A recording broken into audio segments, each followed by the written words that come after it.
Welcome to a journey through one of gaming's most detailed and beloved worlds. Tonight, we're going to explore the incredible depth, hidden secrets, and fascinating details that make Red Dead Redemption 2 a masterpiece.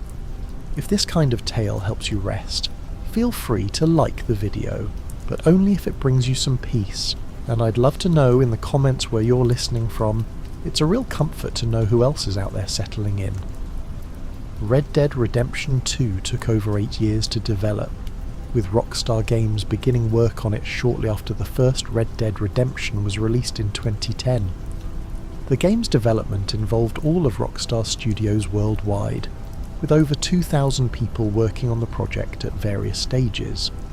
Roger Clark, the actor who portrayed Arthur Morgan, spent 5 years working on the game, recording thousands of lines of dialogue and performing motion capture for Arthur's movements. The game contains over 500,000 lines of dialogue, making it one of the most dialogue-heavy games ever created. When Red Dead Redemption 2 launched in October 2018, it had the largest opening weekend in entertainment history, earning over $725 million in its first 3 days. As of 2026, the game has sold over 85 million copies worldwide, making it the third best-selling video game of all time, surpassing Wii Sports. The game's map is approximately 75 square kilometers, making it one of the largest open-world maps in gaming history. There are over 200 species of animals in the game, each with unique behaviors, animations, and ecological roles. Arthur Morgan is a living, breathing character whose body tells the story of his journey. His hair and beard grow as weeks pass on the trail, and he can visit barbers in towns or trim them himself at camp. His weight fluctuates with his diet. Eat well, and he grows stronger. Neglect his meals, and he becomes gaunt and weakened. Every moral choice Arthur makes ripples through the world, tracked by an honor system that shapes how the over 1,000 unique NPCs react to him. Each of these characters has their own daily routine, their own personality, their own life that continues whether Arthur is watching or not. The mud and blood of the frontier cling to Arthur's clothes, serving as a visual record of his struggles. Washing it away, whether in a rushing river or a rented hotel bath, becomes a quiet ritual of resetting before the next journey. Weather sweeps across the land in regional patterns, with rain falling in Lemoyne while snow blankets the mountains of Amberino. The bond between Arthur and his horse is earned through time and care. 4 levels of connection unlock new abilities, deepening the relationship between rider and mount. 19 different breeds roam the frontier, each with distinct temperaments and capabilities. When a bonded horse falls, Arthur mourns with genuine grief. These companions can die permanently, their loss felt deeply. The frontier's economy breathes with life, prices shifting based on location and circumstance, creating a world where every dollar matters. Arthur's journal becomes a window into his soul, over 400 pages of hand-drawn sketches and written observations that change based on his moral choices, reflecting whether he sees himself as a man seeking redemption or one beyond saving. The world is alive with over 100 random encounters, each one a small story that can unfold differently depending on Arthur's choices. Weapons accumulate grime and wear, their reliability fading unless Arthur takes time to clean and maintain them. Every person Arthur meets can be greeted with kindness or antagonized with cruelty, each interaction unique and remembered. The story doesn't end with Arthur. A fully playable epilogue unfolds years later, following John Marston as he tries to build a life after the gang's collapse. St. Denis rises from the bayou as the game's crown jewel, a sprawling city based on New Orleans with over 1,000 individual buildings, each one detailed and purposeful. Woody Jackson's haunting soundtrack weaves through every moment, enhanced by contributions from D'Angelo, Willie Nelson, and Josh Homme. 30 legendary animals roam the wilderness, each one a unique challenge requiring specific strategies. Arthur can capture moments through photography, preserving memories in his satchel like pressed flowers from a fading world. The world remembers. NPCs recall past encounters, referencing previous meetings when Arthur crosses their path again. Day flows into night in a realistic cycle, each full day passing in 48 minutes of real time. Over 30 species of fish swim through rivers, lakes and streams, each requiring different baits and techniques. Poker tables throughout the frontier host AI opponents with distinct playing styles and tells. Some bluff aggressively, others play conservatively, each one reading Arthur as he reads them. 5 different poker variations await at various locations, alongside dominoes, blackjack, and the nerve-testing 5-finger fillet. Violence leaves its mark on Arthur's body. Bullet wounds, cuts and bruises appear where they land, taking time to heal and affecting his performance. The frontier demands cleanliness. NPCs wrinkle their noses and comment when Arthur reeks of sweat and gunpowder. Over 100 weapons fill Arthur's arsenal, from pistols and rifles to shotguns, bows and melee weapons. Each one can be customized at gunsmiths with different components, engravings etched in silver or gold, personal touches that make them uniquely his. Bullets don't fly in straight lines. Distance, wind, and weapon condition all affect their trajectory. Arthur can learn to dual-wield pistols and revolvers, becoming a whirlwind of lead when needed. Deadeye slows time across 5 progressive levels, the final one allowing Arthur to manually mark specific organs on his enemies, a grim testament to his deadly expertise. Over 140 missions weave through the main story, not counting the 10 stranger mission chains that tell complete tales of their own. The veteran Hamish Sinclair offers one of gaming's most touching friendships, and when his story ends, Arthur inherits Buell, his loyal horse, a final gift from a good man. Treasure maps whisper of hidden gold, 9 hunts in total, each requiring Arthur to decipher cryptic clues and explore forgotten corners of the frontier. Crime carries weight and consequence. Bounties accumulate region by region, bringing relentless hunters to Arthur's trail.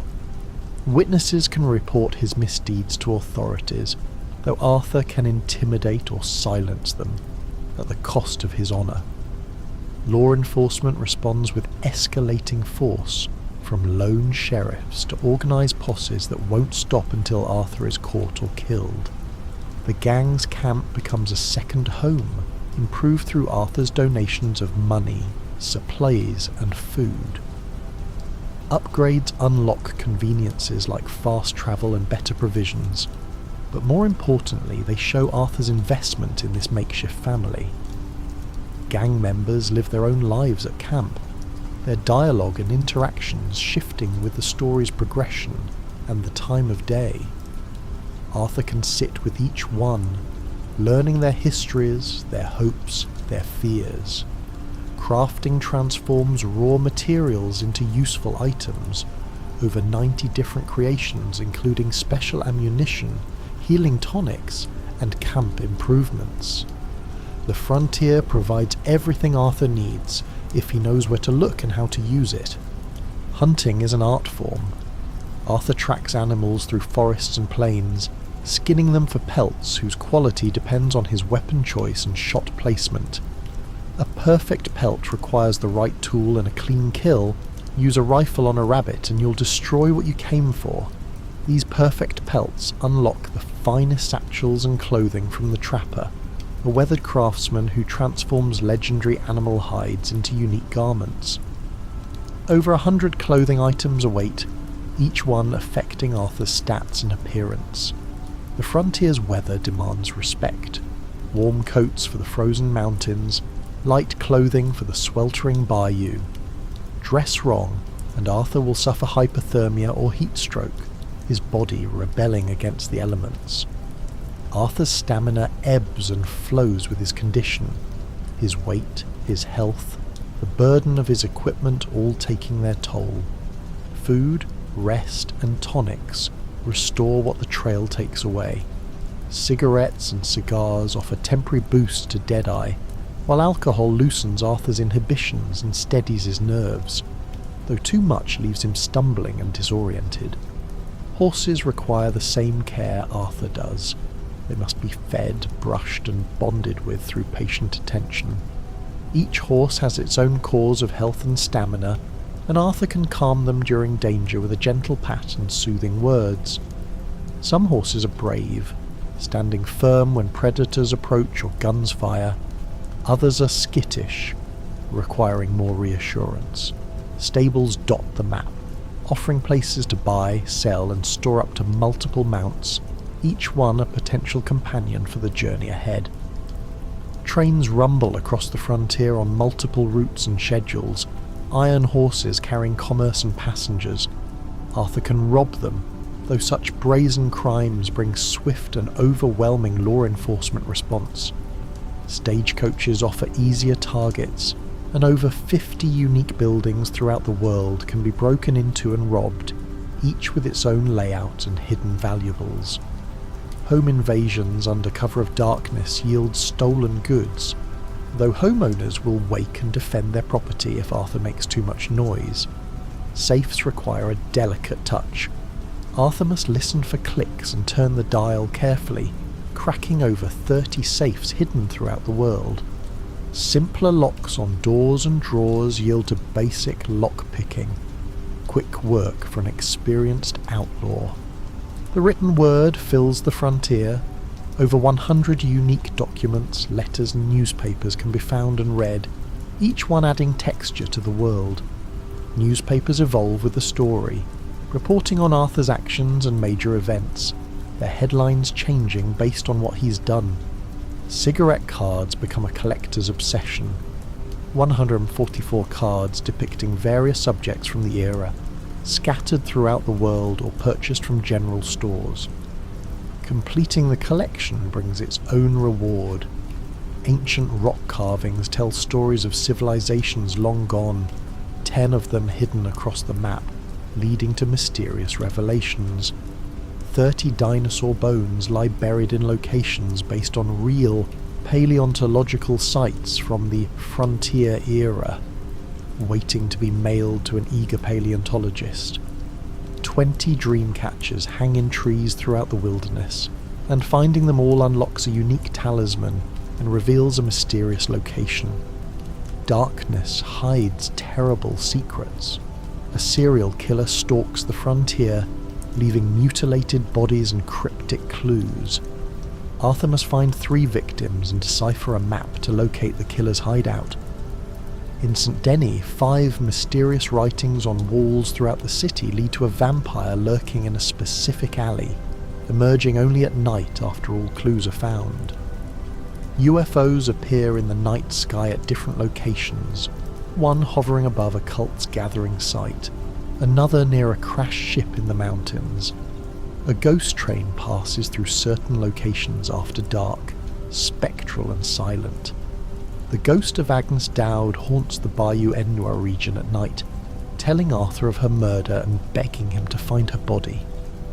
Francis Sinclair appears in photographs across different time periods, a time traveller whose mission involves collecting rock carvings that depict futuristic technology. A mysterious cabin in the woods emanates a woman's voice, but its door remains forever locked, connected to dark secrets and disturbing evidence. In the swamps, a witch's cauldron bubbles with mysterious green liquid. Drinking from it sends Arthur into hallucinations, waking in a different location with no memory of how he got there. Giant snake skeletons lie scattered across the map, remnants of prehistoric creatures that once ruled this land. The strange man appears in mirrors and paintings, a mysterious figure whose cabin contains paintings that predict Arthur's honour level and ending.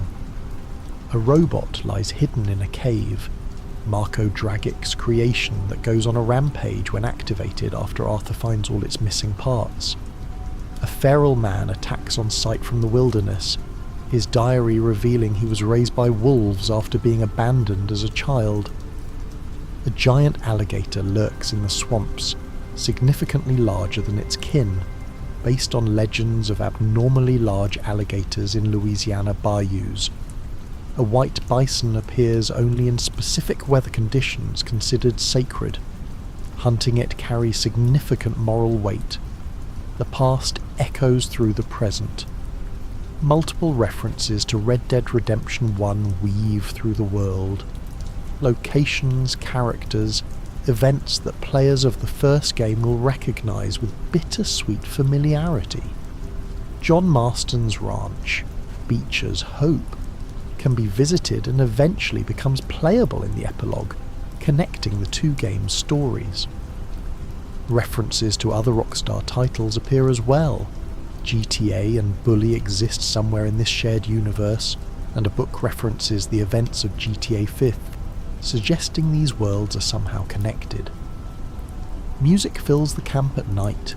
Over 50 unique songs rise from the campfire as gang members sing together, the melodies changing based on morale and story progression. Arthur can join in, his voice blending with the others in harmonies that speak of camaraderie and fleeting moments of peace. Theatre shows offer entertainment in the cities, vaudeville acts, magic shows, dramatic performances. Arthur's reactions change based on his honour and personality, a man of violence finding unexpected appreciation for art. Photography studios capture Arthur's likeness, the portraits changing based on his appearance, clothing and moral standing, a visual record of who he is at that moment. Barbershops throughout the map offer different hairstyles and facial hair options. Arthur can apply pomade for a slicked back look that gradually wears off over time. His beard grows through 10 levels of length across different facial areas, and certain styles require his hair to reach specific lengths before they become available. Gunsmiths maintain Arthur's arsenal, cleaning, customizing and repairing weapons. Barrels, grips and sights can be changed. Engravings can be etched in personalized patterns, inlaid with gold or silver. Different ammunition types serve different purposes: high-velocity rounds for distance, explosive rounds for devastation, incendiary rounds to set targets ablaze. Arthur can craft these special rounds at camp from materials found throughout the world. Horse equipment matters too. Different saddles, stirrups and saddlebags affect stamina regeneration and core drain rates. The difference between a horse that can run all day and one that falters when you need it most. Arthur carries a lantern on his belt, lighting dark areas when needed, a small flame pushing back the frontier's vast darkness. Hats come in many styles, and Arthur's can be shot off during combat. He can retrieve it from his horse or find it where it fell, a small detail that makes gunfights feel real and consequential. Weather affects everything. Rain makes surfaces slippery and reduces visibility. Lightning can strike near Arthur during storms, and standing in open areas during a tempest risks being struck. Snow accumulates on Arthur's clothing and his horse during blizzards. Mud clings to everything, and Arthur and his horse leave tracks that can be followed. Footprints and hoofprints tell stories of who passed this way and when. Blood trails lead to wounded animals, crimson drops on grass and stone. Eagle Eye highlights these tracks, along with blood trails and other environmental clues, showing Arthur's hunter's instincts. It also reveals the quality of animal pelts before the shot is taken, letting Arthur know if his target is worth pursuing. Animals can smell Arthur if he's upwind, their noses catching his scent and sending them fleeing. Cover scent lotion masks his smell, letting him approach closer. Predators hunt with intelligence, wolves in packs, cougars alone, all of them stalking Arthur before attacking, their behaviour changing with the time of day. Over 50 bird species fill the skies, each with unique calls and behaviours, flying in realistic patterns. Small game arrows and varmint rifles bring them down without destroying their delicate bodies. The game features a realistic fish ecosystem where different species are found in different water types. Legendary fish are larger and more difficult to catch than regular fish, requiring special lures. There are 13 legendary fish to catch, each in a specific location with unique requirements. Catching all legendary fish unlocks a unique reward and achievement. The game includes a realistic plant gathering system with over 40 types of plants to collect. Plants are used for crafting tonics, cooking recipes, and completing challenges. Some plants only grow in specific regions and weather conditions. The game features a realistic cooking system where Arthur can prepare meals at campfires. Cooked meals provide better benefits than raw ingredients and can be seasoned for additional effects. There are over 30 unique recipes to discover, each requiring specific ingredients. The game includes a realistic sleep system where Arthur can rest at camp or hotels to restore cores. Sleeping advances time and can be used to wait for specific times of day or weather conditions. The game features a realistic mail system where Arthur can send and receive letters. Some missions and collectibles require Arthur to mail items to specific NPCs. The game includes a realistic newspaper system with multiple editions released throughout the story. Newspapers contain articles about Arthur's actions, world events, and advertisements for products. Reading newspapers provides information about the game world and can trigger new missions. The game features a realistic economy where Arthur can invest in businesses and properties. There are no property purchases in the main game, but the epilogue allows John to buy his ranch. The game includes a realistic debt collection system where Arthur works for Leopold Strauss collecting debts. The debt collection missions are morally complex, showing the harsh realities of poverty in the era. One debt collection mission leads to Arthur contracting tuberculosis, a pivotal moment in the story. The game features a realistic honour system that affects the story's ending and Arthur's final fate. High honour leads to a more peaceful death scene where Arthur watches the sunrise. Low honour leads to a more violent death scene where Arthur is shot by Micah. The game includes multiple endings based on honour level and final mission choices. Arthur's grave location changes based on his honour level, with high honour placing it on a scenic mountain overlook. The game features a realistic mourning system where characters grieve for fallen gang members. John visits Arthur's grave in the epilogue, showing the lasting impact of Arthur's sacrifice. The game includes a realistic legacy system where Arthur's actions affect how John is treated in the epilogue. Red Dead Redemption 2 won over 175 Game of the Year awards and received universal critical acclaim. The game continues to sell strongly years after release, with 2026 marking its highest annual sales since launch, proving that Arthur Morgan's story resonates with players across generations. The development of Red Dead Redemption 2 represents one of the most ambitious undertakings in gaming history, and as we explore these details, we begin to understand the incredible depth that makes this game a living, breathing masterpiece. The development of Red Dead Redemption 2 represents one of the most ambitious undertakings in gaming history. When Rockstar Games began this journey in 2010, they set out to create not just a sequel, but a prequel that would deepen our understanding of the characters we met in the first game. The decision to focus on Arthur Morgan, a character only mentioned briefly in Red Dead Redemption, was a bold creative choice that paid off magnificently. The team spent years researching the American frontier, studying photographs from the era, reading first-hand accounts of outlaw life, and consulting with historians to ensure authenticity in every detail. Roger Clark's performance as Arthur Morgan became the heart and soul of the game. When he first auditioned, he was simply told to wear cowboy boots and prepare for a motion capture role. He had no idea he was auditioning for what would become one of gaming's most iconic characters. Over the course of 5 years, Clarke didn't just voice Arthur, he became Arthur. Every gesture, every facial expression, every subtle shift in posture was captured and translated into the game. Clarke has spoken about how he would stay in character between takes, maintaining Arthur's physicality and mindset to ensure consistency across thousands of recorded scenes. The game's dialogue system is staggering in its complexity.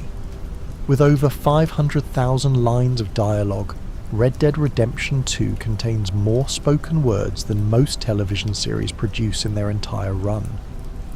What makes this even more impressive is that much of this dialogue is contextual and dynamic.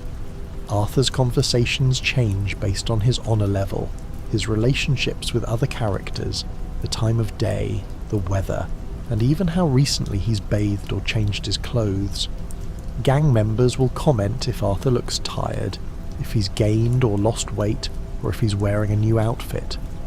This level of reactivity makes the world feel genuinely alive. The world map of Red Dead Redemption 2 is a masterclass in environmental storytelling.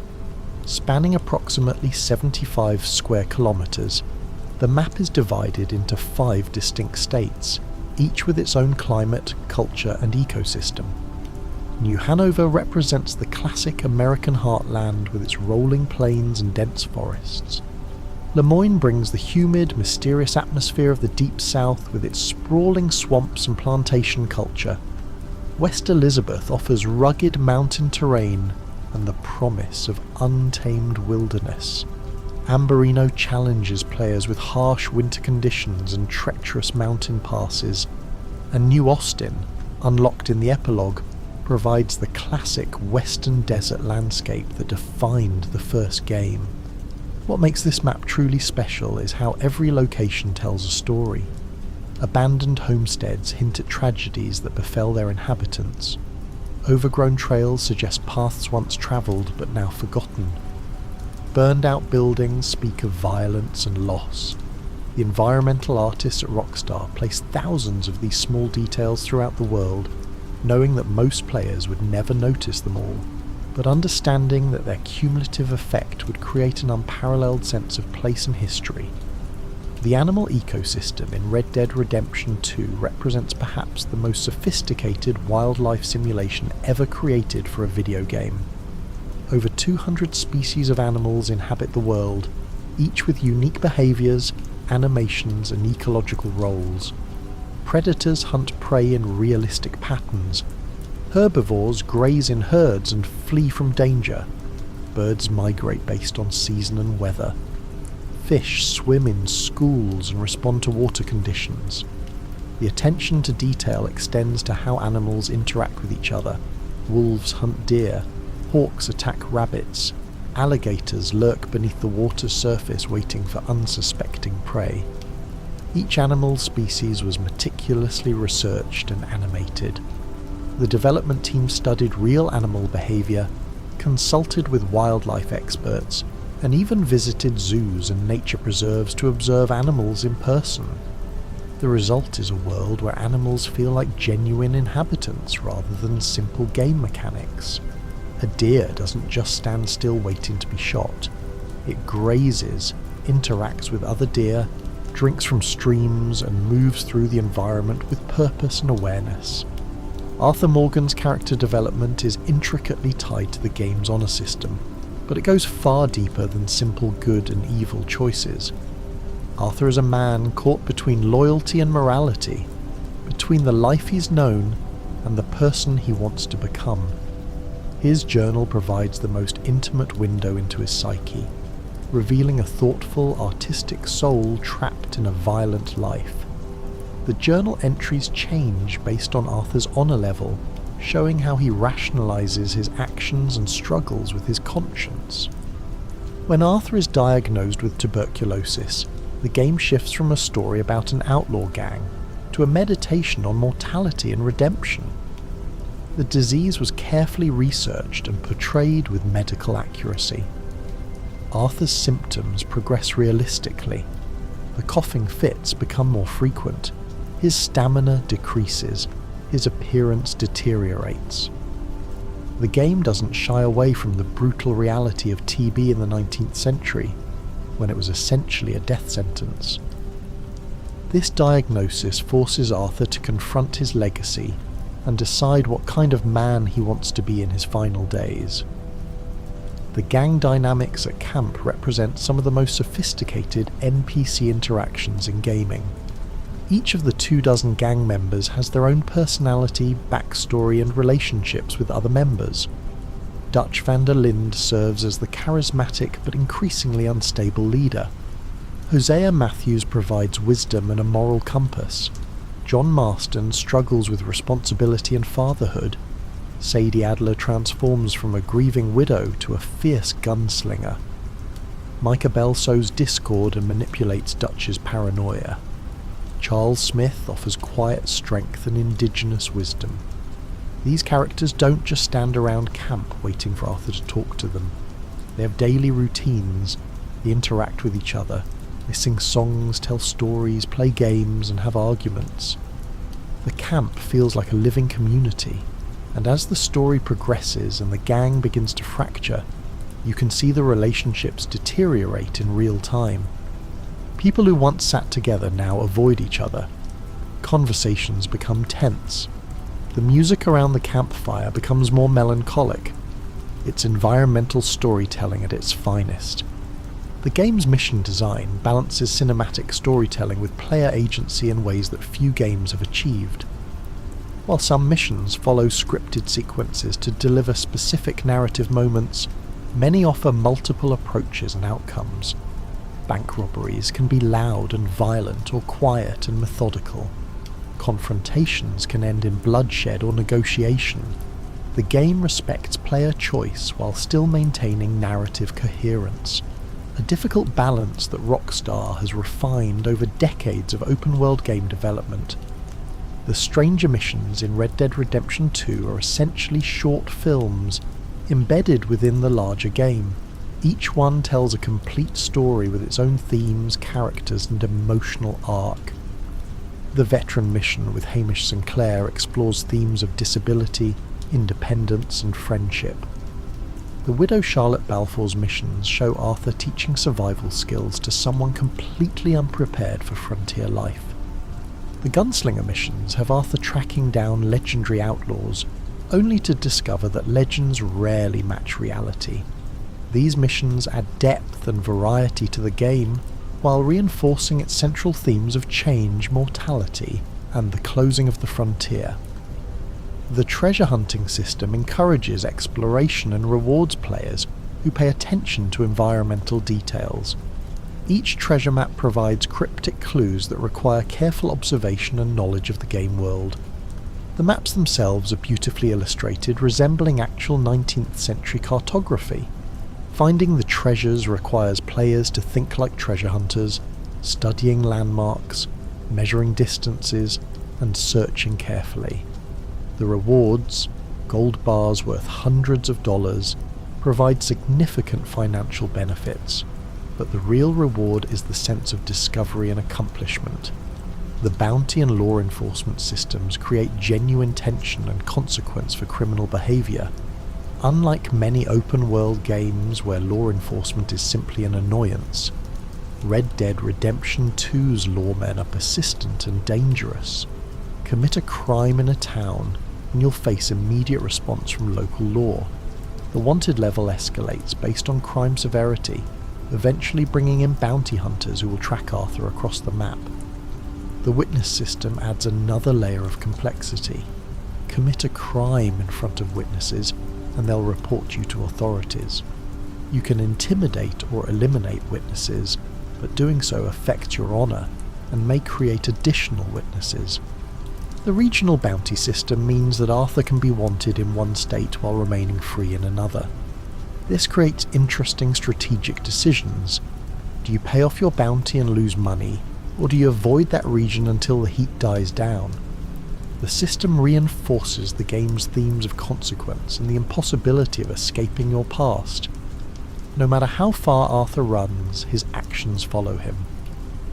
The camp donation and upgrade system serves both mechanical and narrative purposes.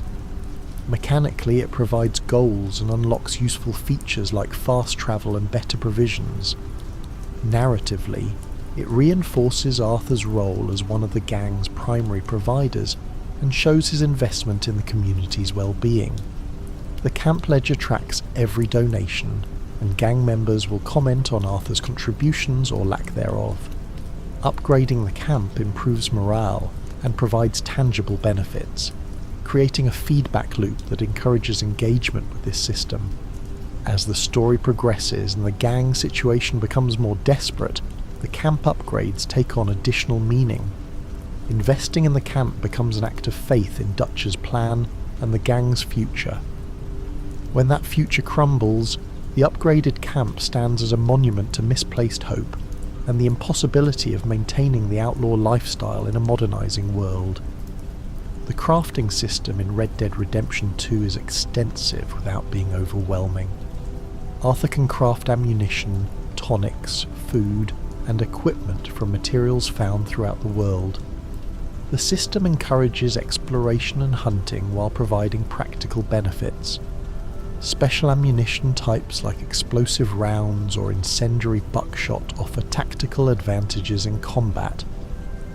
Tonics restore and fortify Arthur's cause, providing buffs that can mean the difference between life and death in difficult encounters. The hunting and skinning mechanics are detailed and realistic. Different weapons are appropriate for different animals. Using a rifle on a rabbit will destroy the pelt, while using a varmint rifle on a bear will simply anger it. Shot placement matters, with clean kills to vital areas preserving pelt quality. The skinning animations are graphic but not gratuitous, showing the reality of frontier survival. Arthur's satchel can hold multiple pelts and carcasses, but larger animals must be transported on horseback, adding logistical considerations to hunting trips. The legendary animals represent the pinnacle of the hunting system. These creatures are larger, more dangerous, and more elusive than their common counterparts. Each legendary animal requires specific strategies and preparation. The legendary bear is aggressive and must be approached with powerful weapons and careful planning. The legendary panther is stealthy and deadly, requiring patience and precision. Finding and hunting these animals provides some of the game's most memorable moments and rewards players with unique materials for crafting special equipment. The trapper system allows Arthur to craft unique clothing and equipment from legendary pelts and perfect quality materials. The trapper's inventory includes dozens of unique outfits, each requiring specific materials and offering different benefits. Some outfits provide protection from cold weather, others offer camouflage for hunting, and some are purely cosmetic but beautifully designed. The trapper's dialogue and character add flavour to these interactions, making him feel like a genuine part of the world rather than just a gameplay vendor. Clothing in Red Dead Redemption 2 serves both practical and aesthetic purposes. Arthur's outfit affects how NPCs react to him. Wearing fine clothes in St. Denis will earn respect, while wearing dirty, ragged clothes will draw contempt. Temperature is a genuine concern, with Arthur suffering from exposure if not dressed appropriately for the climate. The game provides visual and mechanical feedback about temperature, encouraging players to maintain multiple outfits for different situations. The clothing customization options are extensive. Arthur can mix and match hats, coats, vests, shirts, pants, boots, and accessories to create unique looks. Each piece of clothing can be modified with different colours and styles. The attention to detail extends to how clothing behaves. Coats flow realistically in the wind, wet clothes cling to Arthur's body, and damaged clothing shows wear and tear. This level of detail makes Arthur feel like a real person, inhabiting a real world rather than a video game character wearing a costume. The horse bonding system creates genuine emotional connections between players and their mounts. Horses aren't just vehicles in Red Dead Redemption 2, they're companions with distinct personalities and appearances. The bonding process requires time and care, with players needing to feed, brush, and pat their horses regularly. As the bond level increases, horses become more responsive, braver in combat, and more reliable in dangerous situations. The permanent death system for horses adds weight to this relationship. Losing a fully bonded horse is genuinely heartbreaking, especially given Arthur's reaction to the loss. The game doesn't respawn your horse or treat it as a replaceable resource. When a horse dies, it's gone, and Arthur mourns. This creates real stakes and encourages players to care for their horses properly. Many players report forming strong attachments to their horses, giving them names and treating them as genuine characters in Arthur's story. The 19 horse breeds each have distinct characteristics, appearances, and stat distributions. Arabian horses are fast and agile but skittish. War horses are brave and sturdy but slower. Work horses are strong and reliable but lack speed. Each breed has multiple coat variations, creating hundreds of possible combinations. Finding and taming wild horses adds another layer of gameplay, with some of the best horses requiring players to venture into dangerous territory and demonstrate skill in breaking them. The game's economy is carefully balanced to create meaningful choices without excessive grinding. Money is valuable, but not scarce. Arthur can earn cash through missions, robberies, hunting, and treasure hunting.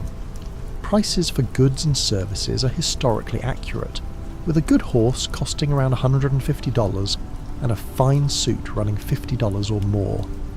The economy encourages players to engage with various systems, hunting for pelts to sell, robbing homesteads for valuables, completing missions for rewards. The regional price variations add realism and strategic considerations. Goods are cheaper in some towns than others, encouraging players to shop around or stock up when prices are favourable. The economy also reflects the game's themes of modernisation and capitalism. St. Denis, the most modern city, has the highest prices and the most luxury goods. Remote frontier towns offer basic supplies at lower costs. This economic geography reinforces the sense of a world in transition. Arthur's journal is one of the game's most remarkable features. Over 400 pages of hand-drawn sketches and written observations document Arthur's journey.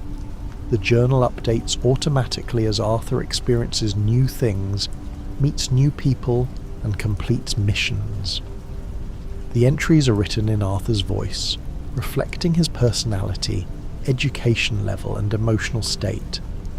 The sketches show genuine artistic talent, depicting people, animals, and locations with skill and attention to detail.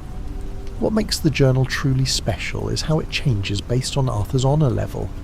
A high honour Arthur writes with more optimism and self-reflection, acknowledging his attempts to do better. A low honour Arthur is more cynical and self-justifying, rationalising his violent actions. The journal becomes a window into Arthur's soul, showing his internal struggle and character development in ways that cutscenes and dialogue alone couldn't achieve. The random encounters scattered throughout the world add spontaneity and variety to exploration. These encounters range from humorous to tragic, from simple to complex. Arthur might help a stranger whose horse has thrown them, only to be ambushed by their accomplices.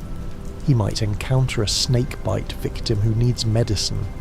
He might witness a robbery and choose to intervene or ignore it. These encounters make the world feel alive and unpredictable, ensuring that no two journeys across the map are exactly the same. Many random encounters have multiple stages and can be experienced several times with different outcomes. The same character might appear in different locations with new problems or opportunities. Some encounters lead to longer stranger missions or unlock new content. The game tracks Arthur's choices in these encounters, with NPCs remembering his actions and reacting accordingly in future meetings. This persistence creates a sense of continuity and consequence that reinforces the game's commitment to immersion. The weapon degradation and maintenance system adds realism without being tedious. Guns get dirty through use and exposure to the elements, affecting their performance and appearance. A well-maintained weapon is more accurate, more reliable, and more beautiful. Cleaning weapons is a simple process that can be done anywhere, requiring only gun oil from the inventory. The system encourages players to care for their equipment and adds another layer of immersion to the experience. Weapon customization allows players to personalize their arsenal. Gunsmiths offer various modifications, including different barrels, grips, sights, and wraps. Engravings can be added to metal surfaces, with options ranging from simple patterns to elaborate artwork. Materials can be upgraded to silver, gold, or platinum for those with money to spare. These customizations are purely cosmetic, but allow players to create unique weapons that reflect their personal style. The different ammunition types add tactical depth to combat. Standard ammunition works for most situations, but special rounds offer advantages in specific scenarios. High-velocity rounds increase range and penetration. Express rounds deal more damage. Split-point rounds improve accuracy. Explosive rounds cause massive damage and can destroy cover. Incendiary rounds set targets on fire. Crafting these special rounds requires specific materials and recipes, encouraging players to explore and experiment. The Deadeye system evolves throughout the game, with each level offering new capabilities. Level 1 slows time, allowing for more precise aiming. Level 2 allows manual targeting of multiple enemies. Level 3 highlights vital areas on targets. Level 4 shows fatal areas on enemies. Level 5 allows manual marking of specific body parts and organs. This progression mirrors Arthur's development as a gunfighter, and provides increasing tactical options as the game's challenges escalate. The combat system balances accessibility with depth. Basic shooting is straightforward and responsive, but mastering the various systems — cover, deadeye, weapon selection, ammunition types — allows for creative and efficient approaches to encounters. The game rewards skillful play without punishing less experienced players. The auto-aim system can be adjusted or disabled entirely for those seeking more challenge. St. Denis stands as the game's crowning achievement in urban design. Based on New Orleans, this sprawling city contains over 1,000 individual buildings, each with detailed interiors and exteriors. The streets bustle with activity. Trolley cars run on tracks, vendors hawk their wares, street performers entertain crowds, and citizens go about their daily business. The city is divided into distinct districts, from the wealthy garden district to the industrial waterfront to the seedy slums. The level of detail in St. Denis is staggering. Every building has a purpose and history.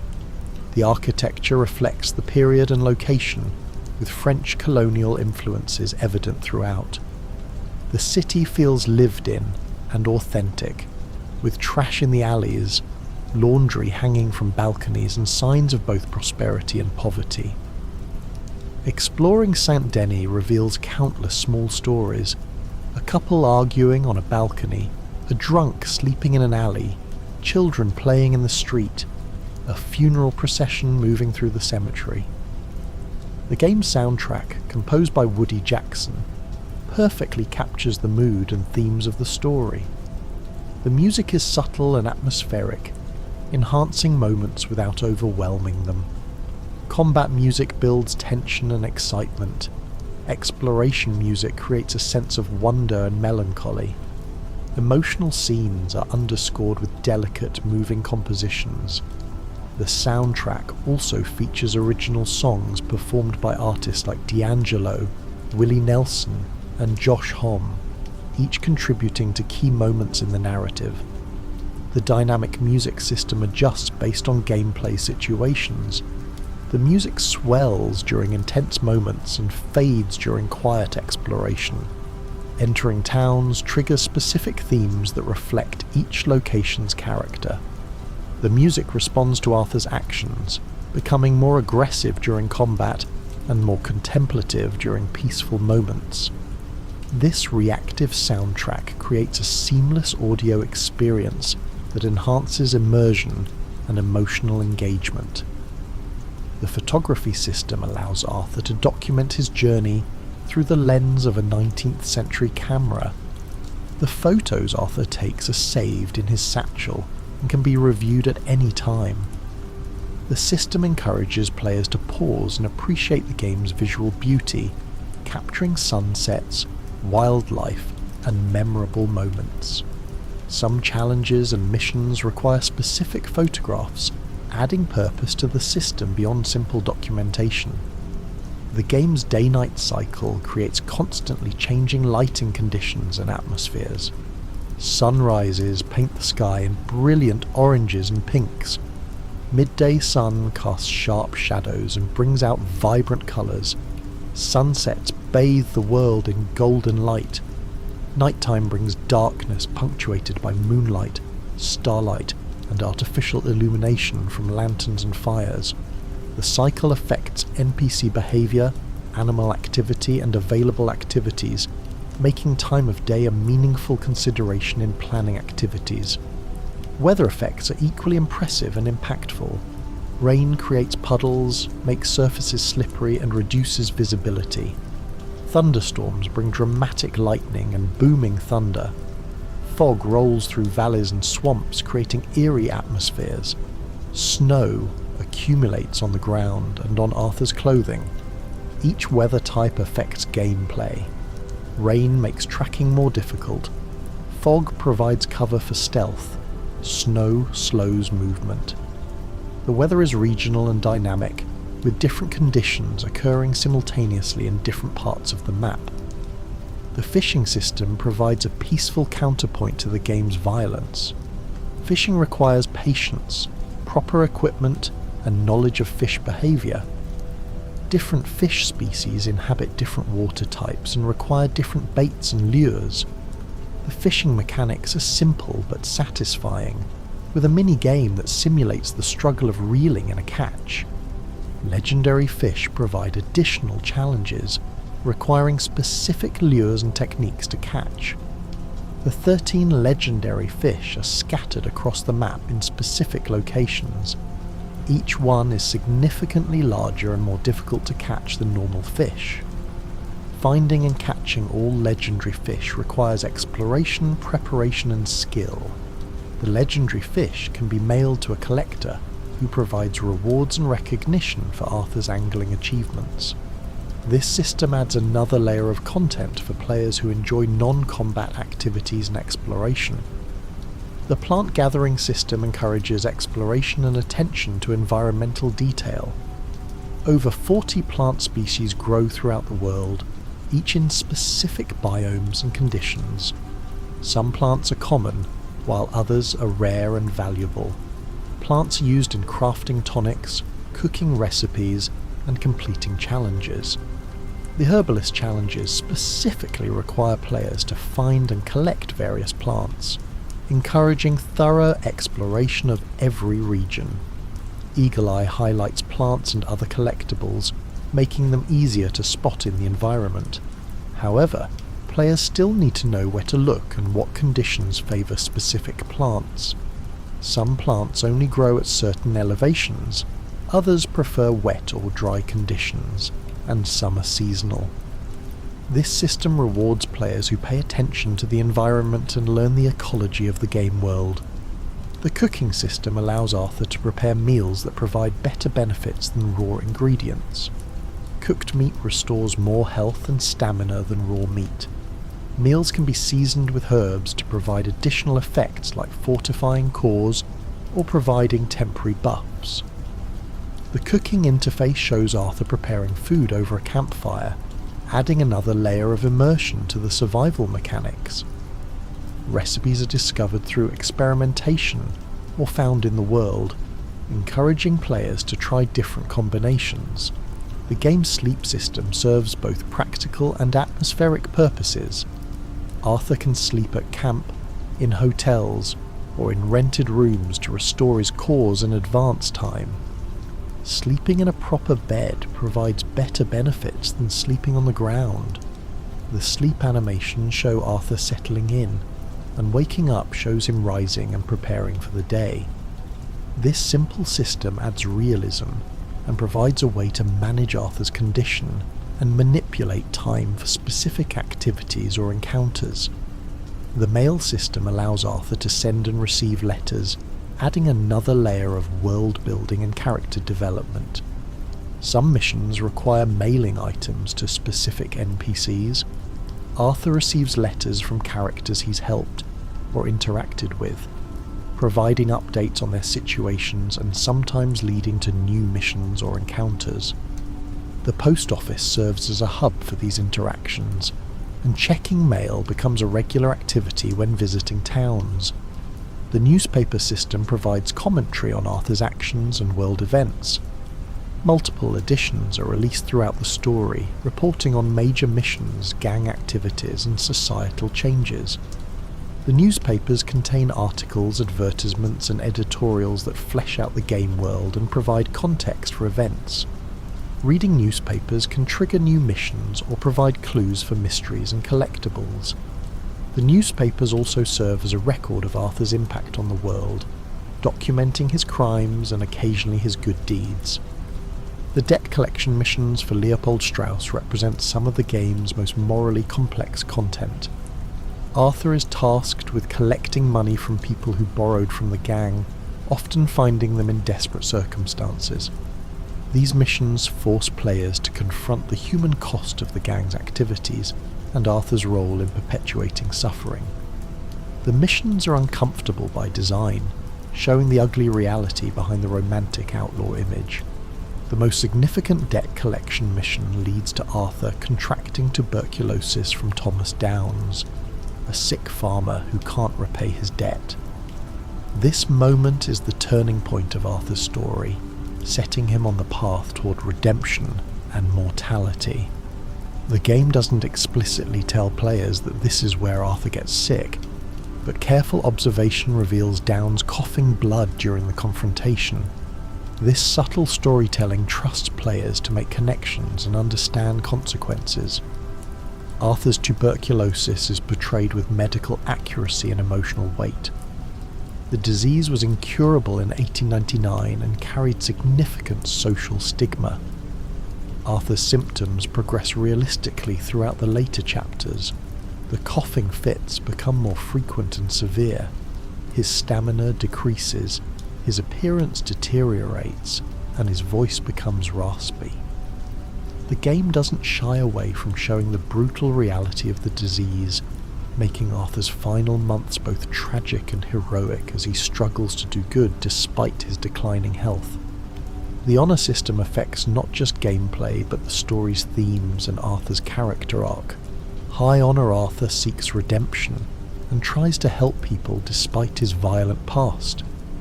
Low Honour Arthur remains selfish and brutal, caring only for his own survival. The system is nuanced, with many actions having moral complexity. Helping a stranger increases honour, but killing witnesses to crimes decreases it. Donating to camp increases honour, but robbing innocent people decreases it. The honour system's most significant impact comes in the game's final chapters. Arthur's honour level determines which ending players experience and how other characters remember him. High Honour Arthur dies peacefully watching the sunrise, having helped John Marston escape and secure a future for his family. Low Honour Arthur dies violently, shot by Micah Bell in a final confrontation. The difference between these endings is profound, showing how Arthur's choices throughout the game determine his legacy and final moments. Arthur's grave location also changes based on honour. High Honor Arthur is buried on a scenic mountain overlook with a view of the sunrise, a peaceful resting place that reflects his redemption. Low Honor Arthur is buried in a darker, less scenic location, reflecting his failure to change. John can visit Arthur's grave in the epilogue, and the location and condition of the grave reflect Arthur's honour level, providing a lasting reminder of the player's choices. The epilogue, which takes place several years after Arthur's death, allows players to experience John Marston's life as he tries to build a legitimate future for his family.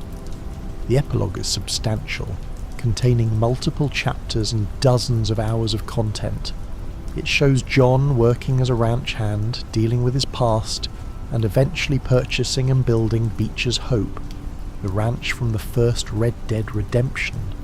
The epilogue serves multiple purposes. It provides closure for the story, showing the consequences of the gang's collapse and Arthur's sacrifice. It connects Red Dead Redemption 2 to the first game, showing how John ended up at Beecher's Hope and why certain characters appear in the original. It also allows players to continue exploring the world and completing activities after the main story concludes, with John inheriting Arthur's possessions and continuing his unfinished business. The final confrontation with Micah Bell in the epilogue provides catharsis and justice. Micah, who betrayed the gang and contributed to Arthur's death, has formed a new gang and continues his violent ways. John, with help from Sadie Adler and Charles Smith, tracks Micah down and kills him in a climactic shootout. This moment provides revenge for Arthur and closure for players who have waited years in game time to see Micah face consequences for his actions. The game's attention to historical detail is remarkable. The development team researched the period extensively, studying photographs, reading first-hand accounts, and consulting with historians.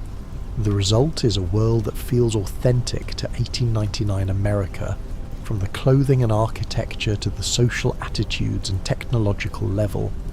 The game doesn't romanticize the era. It shows racism, sexism, poverty, and violence, alongside the beauty and freedom of the frontier. The portrayal of Native Americans in the game is respectful and nuanced, a significant improvement over many Western-themed media. Characters like Charles Smith and Rains Fall are portrayed with dignity and complexity. The game acknowledges the genocide and displacement of native peoples without making it the central focus. The Wapiti tribe's storyline shows the impossible situation Native Americans faced as their land was stolen and their way of life destroyed by American expansion. The game also addresses other social issues of the era, including women's suffrage, industrialization, and the closing of the frontier. These themes are woven into missions, dialogue, and environmental storytelling. The suffragette in St. Denis represents the early women's rights movement. The oil derricks and factories represent industrial capitalism, replacing the frontier economy. The railroad expansion represents progress and the end of the outlaw era. The voice acting throughout the game is exceptional, with every character brought to life by talented performers. Roger Clark's Arthur Morgan is the standout, delivering a performance that ranges from gruff intimidation to tender vulnerability.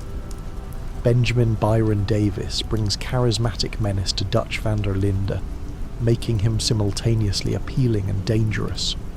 Rob Weethoff returns as John Marston, maintaining the character's voice and personality from the first game while showing his younger, less mature self. The supporting cast is equally strong. Curzon Dobell's Hosea Matthews provides warmth and wisdom. Alex McKenna's Sadie Adler transforms from grief-stricken widow to fierce warrior. Noshir Dalal's Charles Smith offers quiet strength and moral clarity. Peter Blomquist makes Micah Bell one of gaming's most hateable villains. Every gang member, every stranger, every minor NPC is voiced with care and attention, contributing to the world's authenticity. The motion capture technology used in the game captures subtle performances, that would be impossible with traditional animation. Facial expressions, body language, and small gestures are all recorded and translated into the game. This technology allows for nuanced performances where characters communicate as much through their physicality as through their dialogue.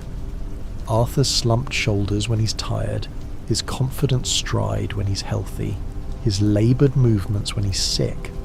All of these details are captured from Roger Clark's performance. The game's cinematography is film quality, with carefully composed shots, dramatic lighting, and smooth camera movements.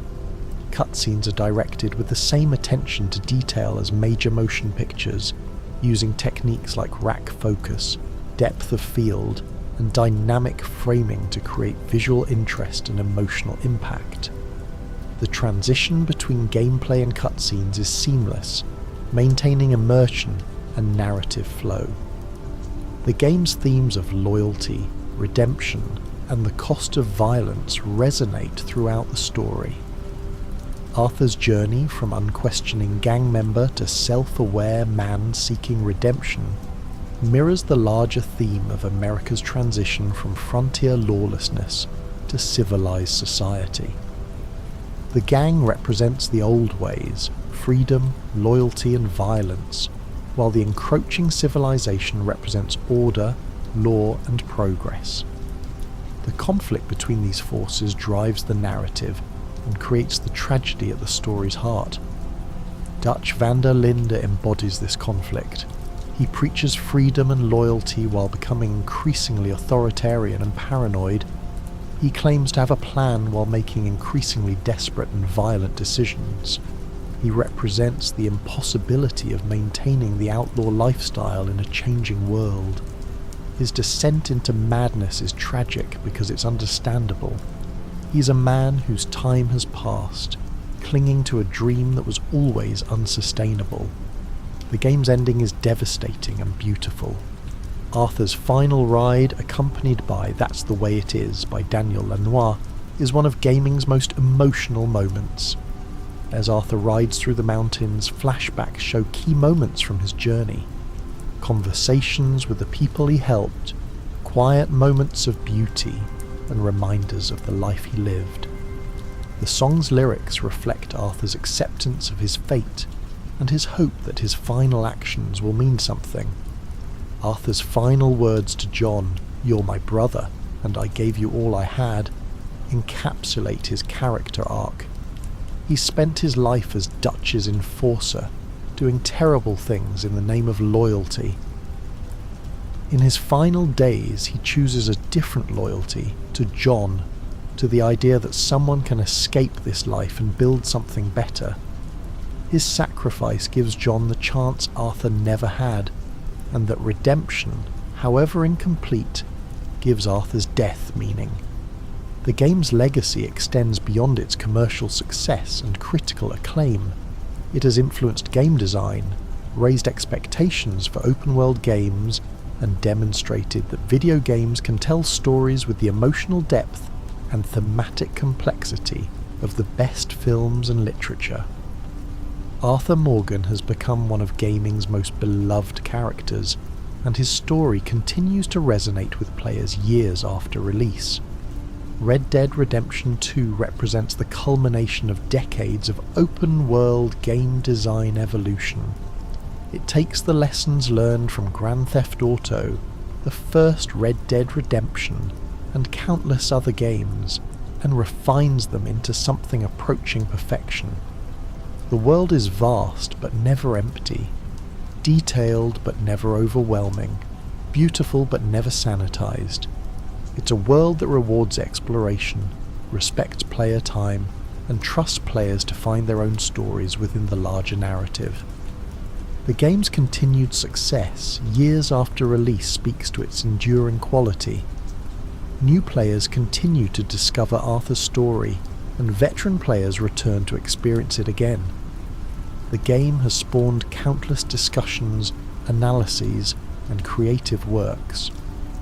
Players share their favourite moments, debate character motivations, and explore the world's secrets. This ongoing engagement demonstrates that Red Dead Redemption 2 has achieved something rare. It has become a cultural touchstone, a shared experience that transcends gaming. As we continue our journey through these details, let us appreciate the artistry, craftsmanship, and passion that went into creating this masterpiece. Every line of dialogue, every animation, every environmental detail represents hours of work by talented artists, writers, programmers, and designers. They created not just a game, but a world that feels real, that evokes genuine emotions, and that will be remembered and celebrated for generations to come. The frontier may be closing, but the legend of Arthur Morgan and Red Dead Redemption 2 will endure, a testament to what video games can achieve when ambition, talent, and dedication combine to create something truly special. As we continue through this journey, carry with you the beauty of this world, the depth of these characters, and the knowledge that great art in any medium has the power to move us, to change us, and to stay with us long after the experience ends. There are still more wonders to discover, more details to appreciate, and more moments to remember as we explore the final layers of this extraordinary world. The relationship between Arthur and his horse deserves special attention, as it represents one of the game's most touching elements. Unlike many games where mounts are simply vehicles, Red Dead Redemption 2 treats horses as living companions with personalities and needs. The bond that develops between Arthur and his horse is earned through time and care, and the game rewards this investment with improved performance and touching interactions. When Arthur pats his horse and speaks softly to it, when he brushes its coat and feeds it treats, these aren't just mechanical actions, they're expressions of genuine affection between a man and his most loyal companion. The permanent death of horses creates stakes that few games dare to implement. When a beloved horse dies, especially one that has been with Arthur for dozens of hours, the loss is genuinely painful. Arthur's reaction, his anguished cry, his gentle farewell mirrors the player's own grief. This emotional impact is only possible because the game is invested in making horses feel real and important.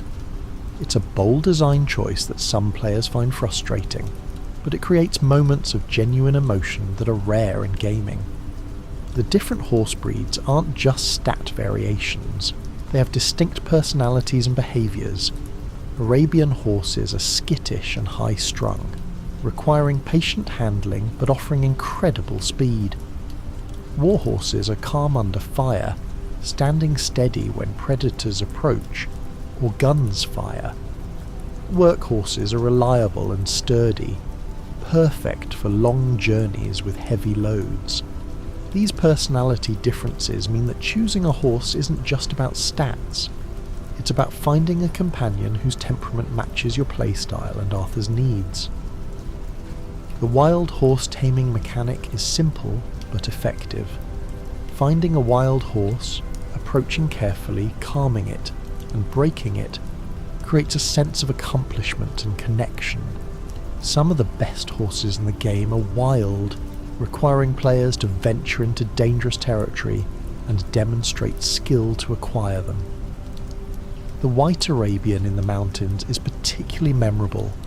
A beautiful, powerful horse in a treacherous location, requiring patience and persistence to tame. The horse customization options allow players to personalize their companion. Different saddles, stirrups, blankets, and accessories change both appearance and performance. The customization isn't as extensive as character customization, but it's enough to make each horse feel unique and personal. Players often spend significant time and money outfitting their horses, treating them as valued companions rather than simple tools. The game's treatment of death extends beyond horses to create a world where violence has weight and consequence. When Arthur kills someone, they don't simply disappear, their body remains, and other NPCs react with horror, grief, or anger. Killing innocent people affects Arthur's honour and how others perceive him. The game doesn't prevent players from committing atrocities, but it makes sure those actions have meaning and consequence. The morning animations and dialogue show that NPCs aren't just targets. They're people with relationships and loved ones. Kill someone in front of their friend or family member, and you'll see genuine grief and rage. These reactions aren't just scripted events. They're emergent moments that arise from the game's systems and create moral weight that many games lack. The game's approach to children is notable for its restraint. Children appear throughout the world, playing, working, and interacting with adults. However, they cannot be harmed by the player, and Arthur will refuse to draw his weapon on them. This design choice prevents the game from crossing certain moral lines, while still including children as part of the world's population. The children aren't just decorative, they have dialogue, routines, and personalities that add to the world's authenticity. The game's handling of alcohol and substance use is realistic and consequential.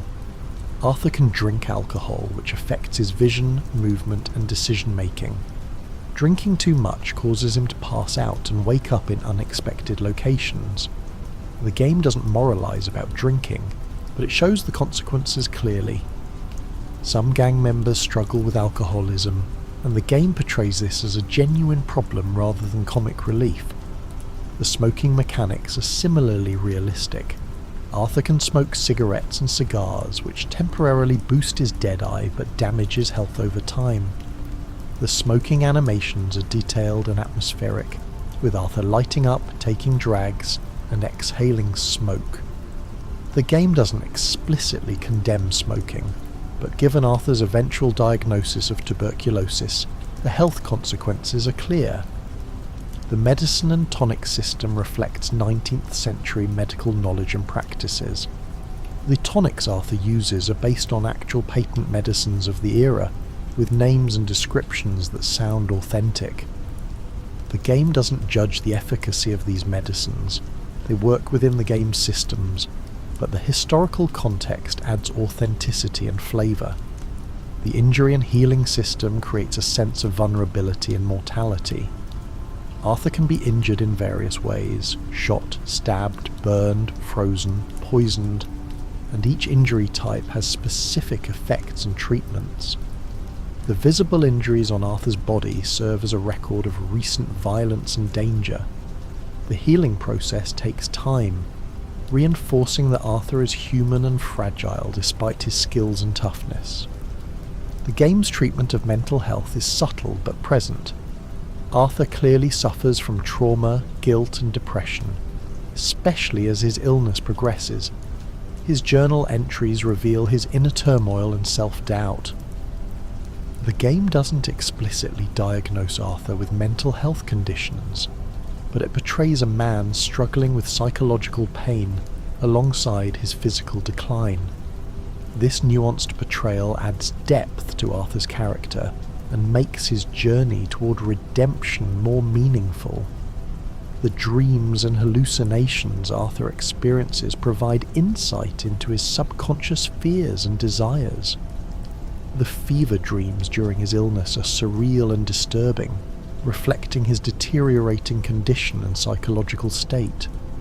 The vision of the deer or wolf, depending on honour level, symbolises Arthur's moral standing and spiritual state. These symbolic moments add a layer of meaning beyond the literal narrative. The game's use of symbolism extends throughout the experience. The deer represents honour, grace, and redemption. The wolf represents violence, survival, and moral corruption. The eagle represents freedom and perspective. The bear represents strength and danger. These animal symbols appear in Arthur's visions, in the environment, and in the game's imagery, creating a symbolic language that reinforces themes and character development. The colour symbolism is equally deliberate. Red represents violence, passion, and the outlaw life. Blue represents law, order, and civilization.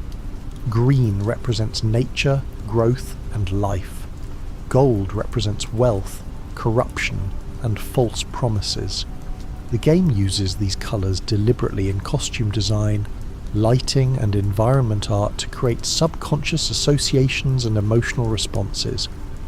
The game's chapter structure creates a clear narrative arc with distinct phases. Chapter 1 is about survival and escape. Chapter 2 is about hope and opportunity. Chapter 3 is about success and excess. Chapter 4 is about doubt and fracture.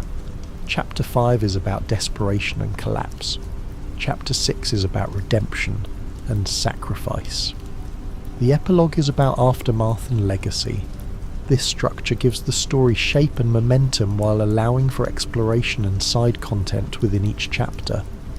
The chapter transitions are marked by significant events and relocations that change the gang's circumstances and dynamics.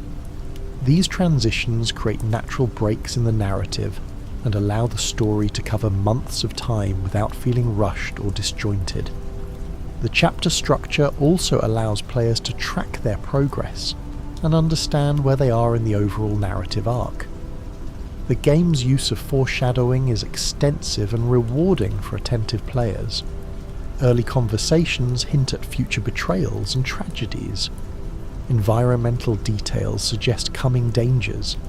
Character behaviours reveal hidden motivations. On a second playthrough, these foreshadowing elements become obvious and add new layers of meaning to early scenes.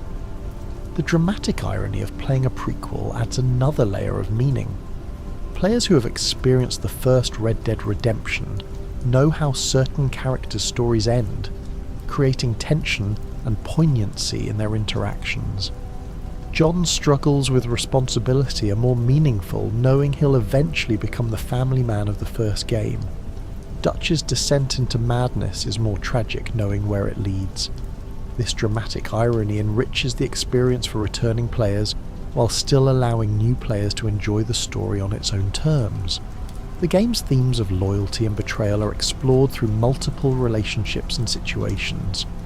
Arthur's loyalty to Dutch is tested repeatedly as Dutch's decisions become more questionable. Micah's betrayal of the gang serves his own interests. Molly's false confession shows the destructive power of perceived betrayal. These explorations of loyalty and betrayal create moral complexity and emotional depth. The theme of family, both biological and chosen, runs throughout the game. The gang functions as a surrogate family for its members, many of whom have no other connections. Arthur's relationship with his biological son, who died young, haunts him and influences his interactions with Jack Marston.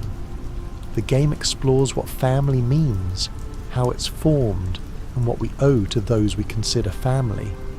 The theme of change versus tradition drives much of the conflict. Dutch represents the old ways, freedom, loyalty, and living outside society's rules. The encroaching civilization represents change, law, order, and the end of the frontier. The gang is caught between these forces, unable to adapt but unwilling to surrender. This conflict reflects broader historical forces and creates the tragedy at the story's heart. As we linger in these final moments before sleep fully claims us, let us revisit some of the most memorable and touching moments that make Red Dead Redemption 2 an unforgettable experience. These are the moments that players carry with them long after the game ends, the scenes that define Arthur's journey and the game's emotional power. The moment when Arthur is diagnosed with tuberculosis is devastating in its quiet simplicity. There's no dramatic music, no elaborate cutscene, just a doctor delivering a death sentence and Arthur's stunned silence. The scene's power comes from its restraint and realism. The doctor's matter-of-fact delivery, Arthur's attempt to maintain composure, and the terrible knowledge that everything has changed. These elements combine to create one of gaming's most powerful dramatic moments. The mission where Arthur and Lenny have a drunken night in Valentine is hilarious and endearing, showing a lighter side of both characters. The distorted gameplay, the repeated shouts, and the absurd situations create a memorable sequence that players often cite as a favourite moment. This mission shows that the game can be funny and light-hearted without undermining its serious themes. The mission where Arthur helps the Downs family after Thomas's death is heartbreaking in its portrayal of guilt and consequence. Arthur knows he's responsible for Thomas's death and the family's suffering, and his attempts to help feel inadequate and too late. The mission shows Arthur beginning to recognise the harm he's caused and wanting to do better, marking an important step in his character development. The mission where Arthur helps Sister Calderon and discusses his fears about death and judgment is one of the game's most emotionally raw moments. Arthur's vulnerability, his fear that he's beyond redemption, and the sister's gentle insistence that it's never too late create a powerful scene about faith, forgiveness, and the possibility of change. This mission is optional, but it provides crucial insight into Arthur's inner life and spiritual struggles. The mission where Arthur helps the suffragette in St. Denis is brief, but memorable. Arthur's support for women's rights, despite his rough exterior and violent profession, shows his capacity for progressive thinking and empathy. The mission is a small moment, but it reveals character depth and shows that Arthur is more than just a gunslinger. The mission where Arthur goes fishing with Dutch and Hosea is peaceful and nostalgic. The three men reminisce about better times, and for a moment the gang's problems fade away. The mission provides a glimpse of the relationships that once held the gang together and makes the eventual collapse more tragic. The fishing mechanics are simple, but the conversation and atmosphere make this mission memorable.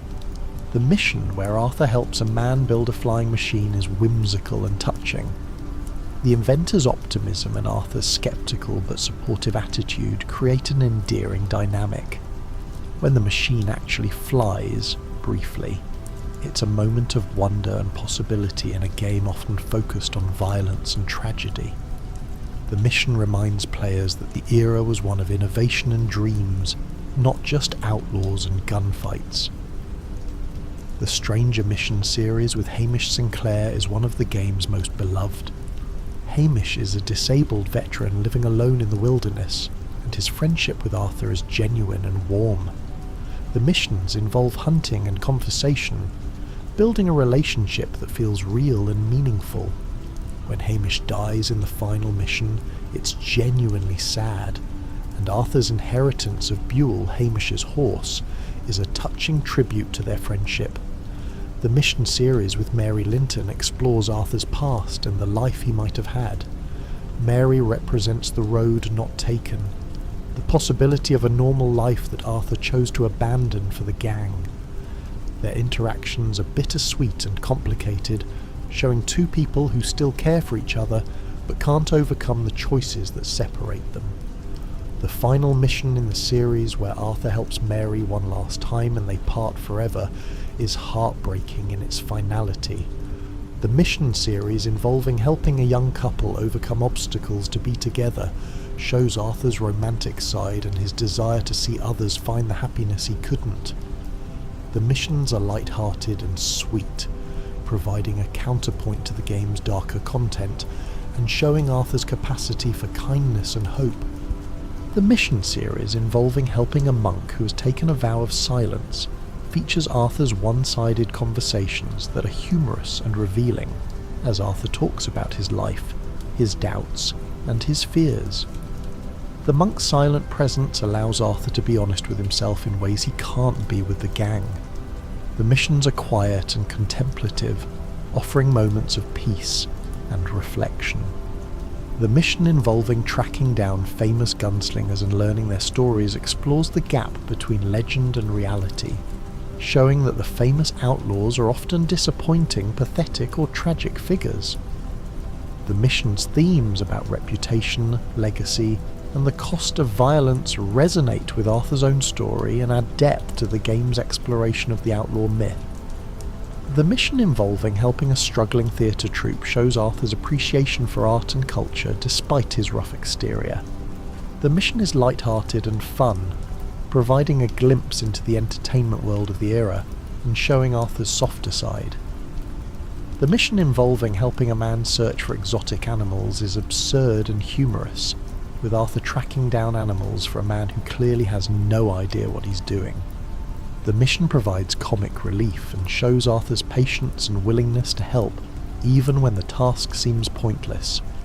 The mission involving helping a woman search for her lost love explores themes of love, loss, and the passage of time. Arthur's role as helper shows his empathy and his desire to see others find closure and happiness. The mission's resolution is bittersweet, reflecting the game's mature approach to storytelling. The random encounter with the blind prophet in St. Denis is brief but memorable. The prophet's warnings about the coming apocalypse and his specific knowledge about Arthur create an eerie, unsettling moment. The encounter suggests supernatural elements and adds to the game's mysterious atmosphere. The random encounter with the time traveller Francis Sinclair is strange and fascinating. Finding his cabin and seeing evidence of his time travel creates questions and mysteries that the game never fully explains. The encounter adds a science fiction element to the otherwise realistic world and encourages player speculation and theory crafting.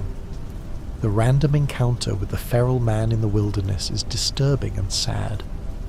The man's diary reveals his tragic backstory, and the encounter raises questions about nature versus nurture and what it means to be human.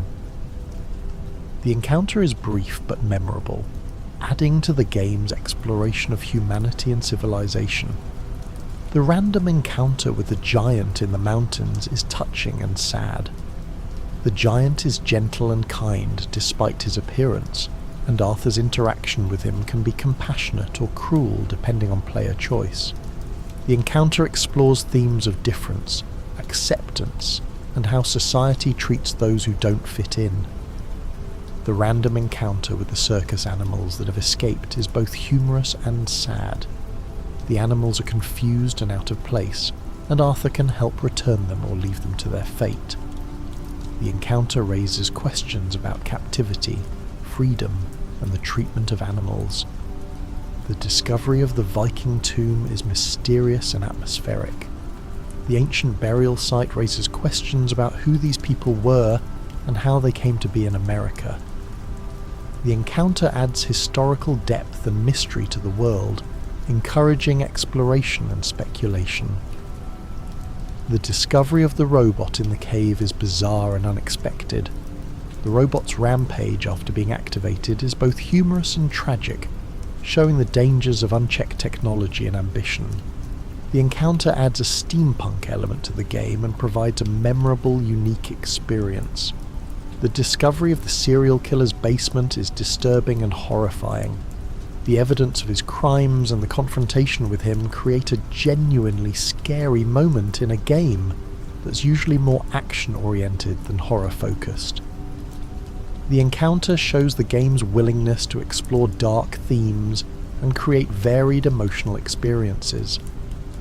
The discovery of the vampire in St. Denis is creepy and atmospheric. The hunt for clues throughout the city and the final confrontation in the alley create a memorable mystery and a unique encounter. The vampire's existence raises questions about what else might be lurking in the game's world. The discovery of the ghost in the swamp is eerie and sad. Agnes Dowd's story of murder and betrayal creates a touching ghost story that Arthur can help resolve. The encounter adds supernatural elements and shows that the game's world contains mysteries beyond the natural. The discovery of the UFOs is strange and unexplained. These sightings raise questions about extraterrestrial life and add a science fiction element to the game. The encounters are brief but memorable, encouraging players to explore and look for other mysteries. The discovery of the strange man's cabin is unsettling and mysterious. The paintings that predict Arthur's fate and the mirror that shows the strange man create an eerie, supernatural atmosphere. The cabin raises questions about fate, free will, and whether Arthur's story is predetermined or shaped by his choices. These moments, both major and minor, combine to create an experience that's rich, varied, and emotionally resonant. Red Dead Redemption 2 isn't just a game about shooting and riding. It's a game about life, death, friendship, betrayal, love, loss, and the search for meaning in a changing world. Every mission, every encounter, every small detail contributes to this larger tapestry of human experience. The game's attention to animation detail is extraordinary. Arthur has over 1,000 unique animations for different actions and situations. The way he mounts his horse changes based on the horse's height and Arthur's position. His walking animation adjusts to terrain, with different gaits for uphill, downhill, and level ground. When Arthur is cold, he crosses his arms and shivers. When he's hot, he wipes sweat from his brow. These small details accumulate to create a character who feels genuinely alive and responsive to his environment. The interaction animations are equally impressive. When Arthur picks up an item, he doesn't just magically absorb it. He reaches out, grasps it, examines it, and places it in his satchel. When he drinks a tonic, he uncorks the bottle, drinks, and tosses it away. When he eats, he chews and swallows. These animations take time and cannot be skipped, which some players find frustrating, but they serve an important purpose. They ground the experience in physicality and prevent the game from feeling like a series of button presses and menu selections. The game's gore system is detailed and realistic, though it can be toned down in settings for those who prefer less graphic violence. Gunshot wounds appear where bullets strike, with different effects for different weapons and hit locations. Shotguns at close range cause devastating damage. Headshots are instantly fatal and graphically depicted. The system isn't gratuitous. It serves to show the brutal reality of violence and the consequences of Arthur's actions. The game doesn't glorify killing. It shows it as ugly and final. The ragdoll physics system creates unique and often dramatic death animations. Enemies don't simply fall over when shot. They react realistically to the force and location of impacts. A shot to the leg causes them to stumble and fall. A shot to the chest makes them clutch the wound and stagger backward. The physics system interacts with the environment, so bodies fall downstairs, tumble off cliffs, and collapse into water. This creates emergent moments that feel unique and unscripted. The game's sound design is masterful, creating an immersive audio landscape that enhances every moment. The ambient sounds of nature, birds singing, wind rustling through trees, water flowing in streams, create a peaceful backdrop for exploration. The sounds of civilization, train whistles, street vendors calling out, piano music from saloons, bring towns to life. The sounds of danger, growling predators, approaching lawmen, distant gunfire, create tension and atmosphere. The weapon sounds are particularly impressive, with each gun having a distinct audio signature. The crack of a rifle, the boom of a shotgun, the sharp report of a pistol. Each sound is recorded and processed to sound powerful and authentic. The sounds change based on environment, with gunshots echoing differently in canyons, forests, and open plains. The audio team recorded real firearms to capture authentic sounds, then processed them to work in the game's audio engine. The voice of the world is equally important. NPCs don't just stand silently, they talk to each other, comment on events, and react to Arthur's presence. In towns, you'll hear snippets of conversation as you pass by. People discussing politics, gossiping about neighbours, conducting business. These conversations aren't just random. They're contextual and change based on time of day, weather, and story progress. This ambient dialogue creates the sense of a living world where life continues whether Arthur is present or not. The game's lighting system creates stunning visual moments throughout the day and night. The golden hour before sunset bathes everything in warm, soft light that makes the world look like a painting. The blue hour after sunset creates a mysterious, ethereal atmosphere. Moonlight casts silver highlights and deep shadows. Firelight flickers and dances, creating warm pools of illumination in the darkness. The lighting isn't just beautiful, it affects gameplay, with darkness providing cover for stealth and bright light making Arthur more visible to enemies. The weather lighting is equally impressive. Storm clouds darken the sky and create dramatic contrasts. Lightning illuminates the landscape in brilliant flashes. Fog diffuses light and creates atmospheric effects. Rain creates a grey, muted palette. Snow brightens everything with its reflective white surface. The lighting system works in concert with the weather system to create constantly changing visual conditions that keep the world feeling dynamic and alive. The game's particle effects add another layer of visual richness. Dust kicks up from horse hooves on dry ground. Mud splashes from puddles. Snow swirls in blizzards. Smoke rises from campfires and chimneys. Sparks fly from grinding metal. Blood sprays from wounds.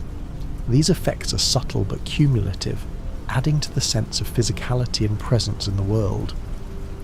The particle systems are also interactive. Arthur can disturb dust by walking through it, and wind affects the direction of smoke and snow. The water system in Red Dead Redemption 2 is among the most advanced in gaming. Water has realistic physics, with waves, currents, and foam. The surface reflects the sky and surrounding environment. Underwater visibility changes based on water clarity and depth. Arthur's movement through water creates realistic splashes and ripples. The water affects gameplay. Deep water requires swimming. Currents can carry Arthur downstream, and cold water drains his health. Different water bodies have different characteristics, from the clear mountain streams to the murky swamp water to the choppy ocean waves. The underwater environment is fully realised, with fish swimming, plants swaying, and debris scattered on the bottom. Arthur can dive underwater to search for items, though his breath is limited and he must surface regularly. The underwater audio is muffled and atmospheric, creating a sense of isolation and vulnerability. Some collectibles and secrets are hidden underwater, rewarding players who take the time to explore beneath the surface. The game's vegetation system creates lush, varied plant life throughout the world. Trees sway in the wind, with branches and leaves moving independently. Grass bends as Arthur walks through it, and springs back after he passes. Bushes provide cover and can be used for stealth. Different regions have appropriate vegetation: pine forests in the mountains, cypress trees in the swamps, cacti in the desert, oak and maple in the heartland. The vegetation isn't just decorative, it affects gameplay by providing cover, hiding collectibles and creating visual variety. The seasonal changes, while subtle, add to the sense of a living world. While the game doesn't have a full seasonal cycle, certain areas show signs of different seasons. The mountains are perpetually winter, with snow and ice. The heartland shows signs of late summer and early fall, with golden grasses and changing leaves. The swamps are eternally humid and overgrown. These regional climate differences create visual variety and reinforce the sense of travelling through a vast, diverse landscape. The game's draw distance is impressive, allowing players to see for miles in clear weather. Distant mountains are visible from the plains. Cities can be seen from far away. This long draw distance creates a sense of scale and helps with navigation. It also creates beautiful vistas where players can see multiple biomes and weather systems simultaneously. Snow-capped mountains in the distance, rain falling over the forest, clear skies over the plains. The level of detail remains consistent even at distance. Distant NPCs aren't just simple sprites, they're fully animated characters going about their business. Distant animals move and behave realistically. Distant buildings show architectural detail. This consistency prevents the world from feeling like a series of separate areas, and instead creates the impression of a seamless, continuous world. The game's memory management and streaming technology allow for this level of detail without loading screens during exploration. The world loads seamlessly as Arthur travels, with no visible pop-in or texture loading. This technical achievement is easy to overlook but crucial to maintaining immersion. Players can ride from one end of the map to the other without ever seeing a loading screen, creating an unbroken experience that feels like travelling through a real place. The fast travel system, once unlocked, provides convenience without breaking immersion. Arthur can fast travel from camp or from certain locations like train stations and stagecoaches. The fast travel isn't instantaneous. The game shows a stylized map with Arthur's route marked, and time passes during the journey. This maintains the sense that Arthur is actually travelling rather than teleporting. The system respects player time while preserving the game's commitment to realism and immersion. The camp system evolves throughout the story, with the gang moving to different locations as they flee from the law and search for opportunities. Each camp location has its own character and layout. Horseshoe Overlook in the Heartlands is open and optimistic. Clemens Point by the lake is peaceful and scenic. Shady Bell in the swamps is dark and foreboding. Beaver Hollow in the mountains is cold and desperate. The camp locations reflect the gang's deteriorating situation and increasing desperation. The camp activities provide opportunities for character development and world building. Arthur can play poker with gang members, learning about their personalities through their playing styles and table talk. He can go on fishing trips with Dutch and Hosea, hearing stories about the gang's past. He can have conversations with individual members, learning about their hopes, fears, and motivations. These optional interactions aren't required for story progression, but they add depth and make the gang feel like a real community. The camp chores, while simple, reinforce Arthur's role in the gang. He can chop wood, carry supplies, and help with daily tasks. These activities don't provide significant gameplay benefits, but they contribute to the sense that Arthur is part of a functioning community rather than just a player character in a video game. The other gang members also do chores, and they'll comment on Arthur's contributions or lack thereof. The camp morale system tracks the gang's overall well-being based on supplies, money, and story events. High morale leads to better camp atmosphere, with more singing, laughter, and positive interactions. Low morale creates tension, with arguments, complaints, and negative dialogue. The morale system provides feedback on the player's engagement with the camp systems, and reflects the story's progression from optimism to desperation. The individual gang member storylines are woven throughout the game, creating a rich tapestry of interconnected narratives. Lenny Summers is a young, idealistic member who looks up to Arthur. Sean Maguire is a loud, boisterous Irishman who provides comic relief. Karen Jones struggles with alcoholism as the gang situation worsens. Tilly Jackson seeks a better life beyond the gang. Mary Beth Gaskill dreams of becoming a writer. Each character has their own arc, and paying attention to their camp dialogue and optional missions reveals their complete stories. The romance options in the game are limited but meaningful. Arthur can pursue a relationship with Mary Linton, his former love, through a series of missions that explore their complicated history.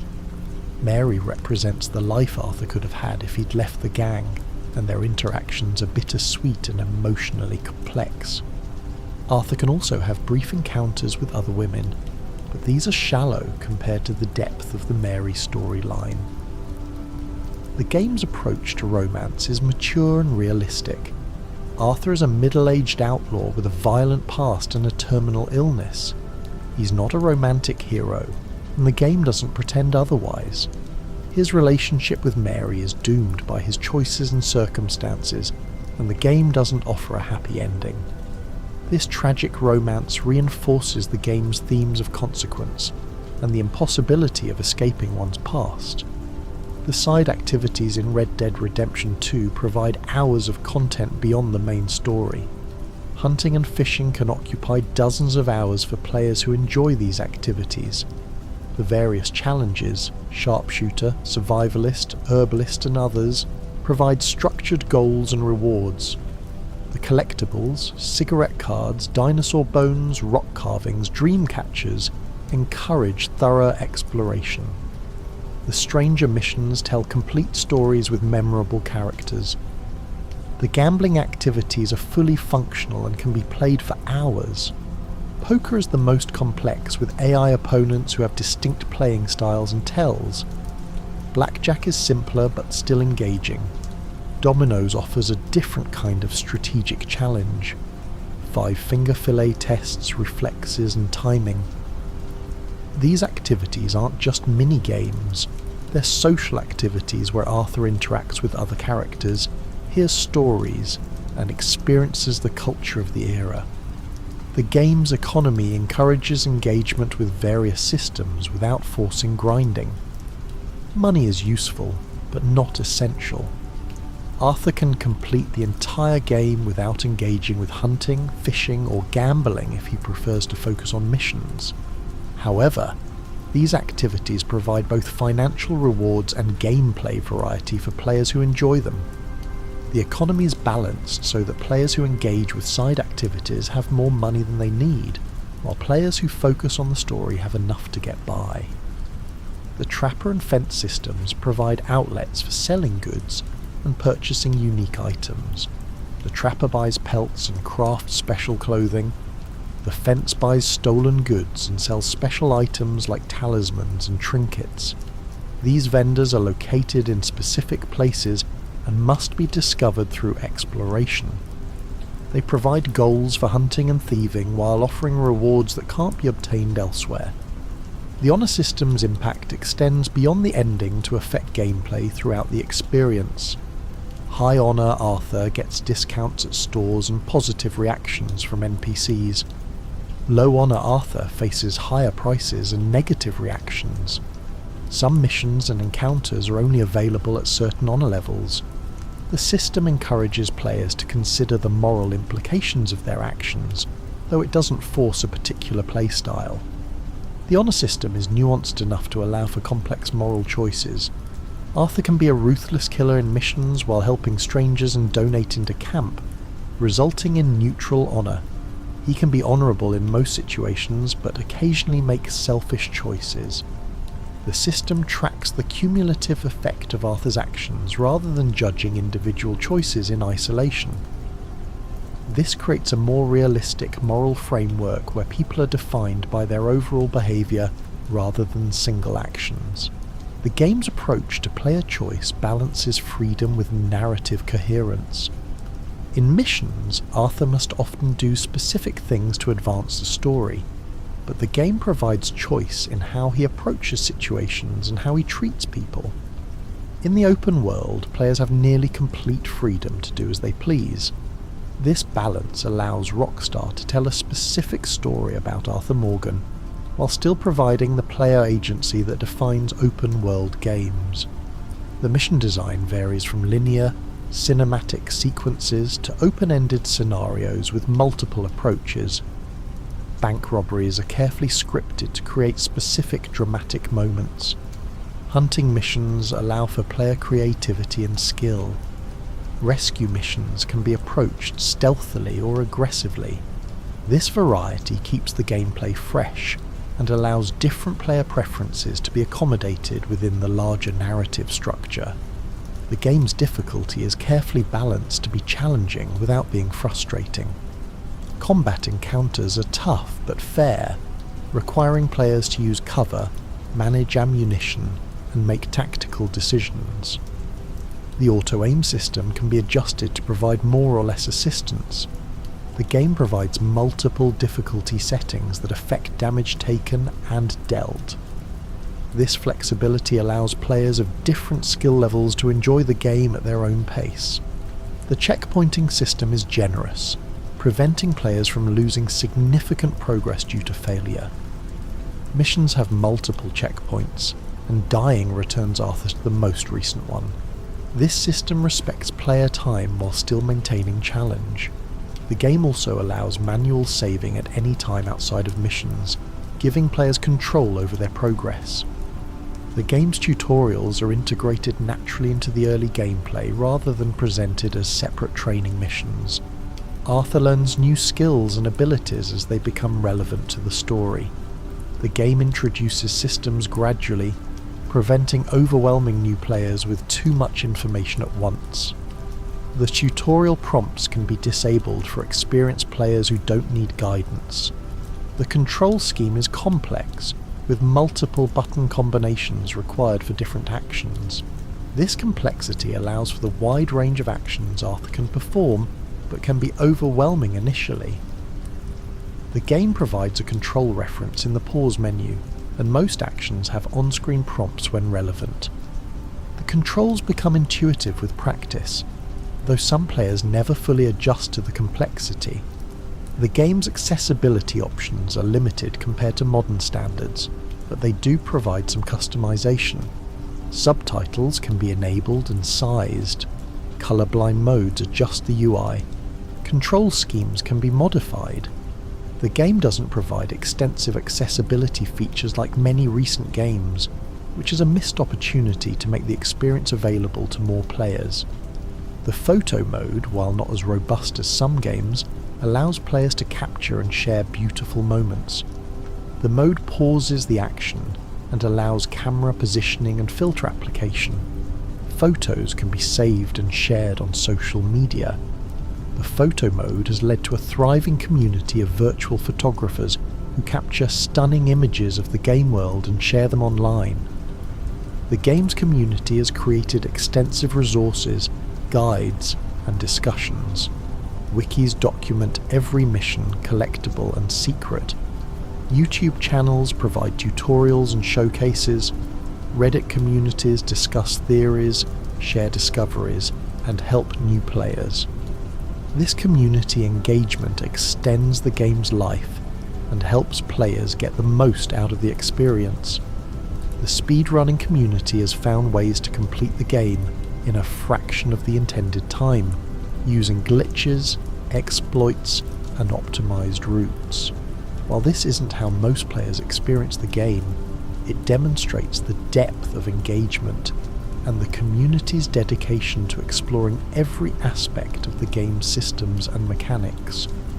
The modding community on PC has created numerous modifications that enhance, alter, or expand the game.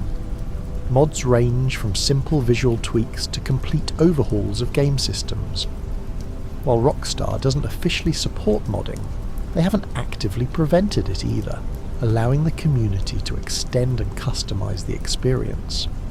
The online component, Red Dead Online, provides a separate multiplayer experience set in the same world.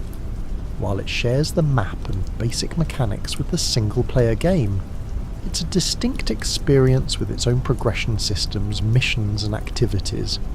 The online mode has its own dedicated community, and continues to receive updates and new content years after launch. The cultural impact of Red Dead Redemption 2 extends beyond gaming. The game has been analysed in academic papers, discussed in mainstream media, and referenced in popular culture. Arthur Morgan has become an iconic character, recognised even by people who haven't played the game. The game's themes of loyalty, redemption, and the cost of violence resonate with audiences beyond the gaming community. The game's influence on the industry is significant. It raised expectations for open-world games, demonstrating that players will embrace slower-paced, more realistic experiences if they're well-crafted and meaningful. It showed that single-player, story-driven games can be commercially successful in an era dominated by multiplayer and live service games. It proved that investing time and resources in detail and polish pays off in critical acclaim and sales. The game's development story, while impressive, also sparked important conversations about work conditions in the gaming industry. Reports of extensive overtime and crunch during development led to discussions about sustainable development practices and worker welfare. These conversations continue to shape industry practices and expectations. The game's representation of historical issues, racism, sexism, violence against indigenous peoples, is generally handled with care and nuance, though not without criticism. The game doesn't shy away from showing the ugly realities of the era, but it also doesn't glorify them. Characters like Charles Smith and Sadie Adler challenge period-appropriate prejudices, creating a balance between historical authenticity and modern sensibilities. The game's violence is graphic and frequent, which has led to discussions about the portrayal of violence in media. The game doesn't glorify violence, it shows it as brutal and consequential. Arthur's journey toward redemption involves recognizing the harm he's caused and trying to do better. The game asks players to consider the cost of violence rather than simply celebrating it. The environmental storytelling in Red Dead Redemption 2 is among the best in gaming. Every location tells a story through its layout, contents and condition. An abandoned cabin with children's toys suggests a family tragedy. A burned homestead with bodies nearby tells of violence. A well-maintained farm shows prosperity and care. These environmental stories are everywhere, rewarding observant players with narrative depth that exists outside the main plot. The game's use of colour is deliberate and meaningful. The warm golden tones of the Heartland suggest nostalgia and fading glory. The cold blues of the mountains create a sense of isolation and hardship. The murky greens of the swamps evoke decay and danger. The vibrant colours of St. Denis show civilization and modernity. The colour palette shifts throughout the game, reflecting the story's emotional arc and thematic concerns. The costume design is historically accurate and character appropriate. Each gang member's clothing reflects their personality and role. Dutch wears fine clothes that show his pretensions to sophistication. Arthur wears practical, worn clothing that shows his working-class background.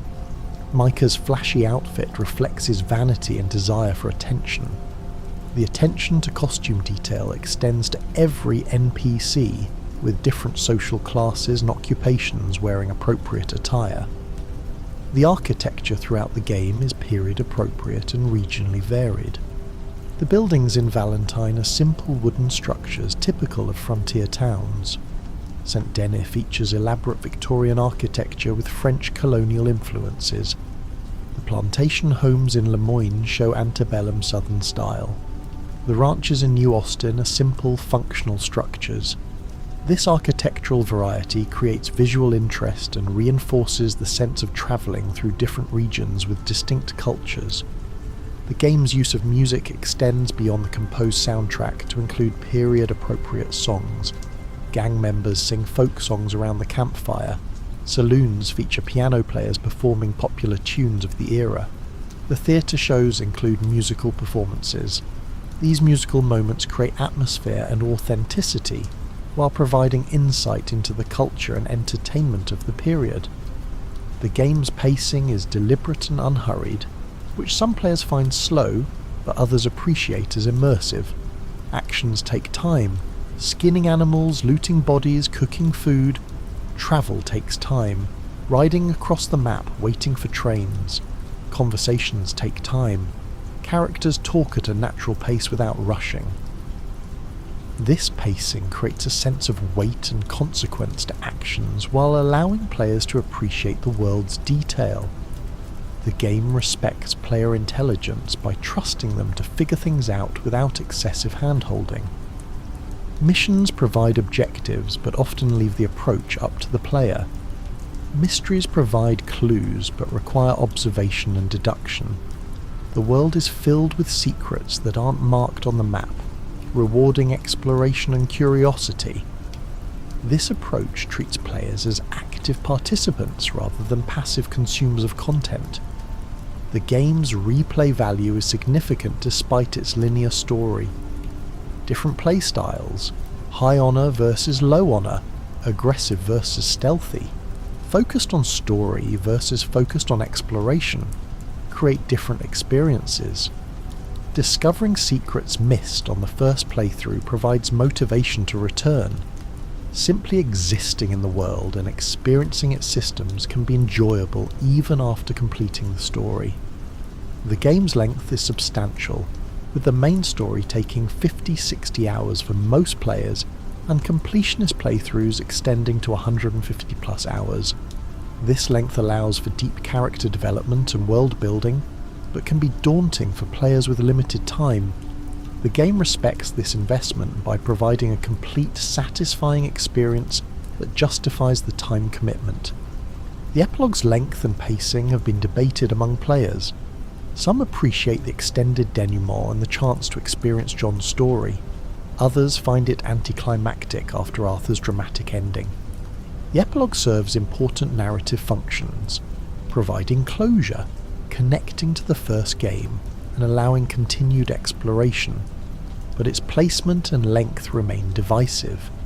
The game's ending, regardless of the honour level, is tragic and inevitable. Arthur dies, the gang falls apart, and the outlaw era ends.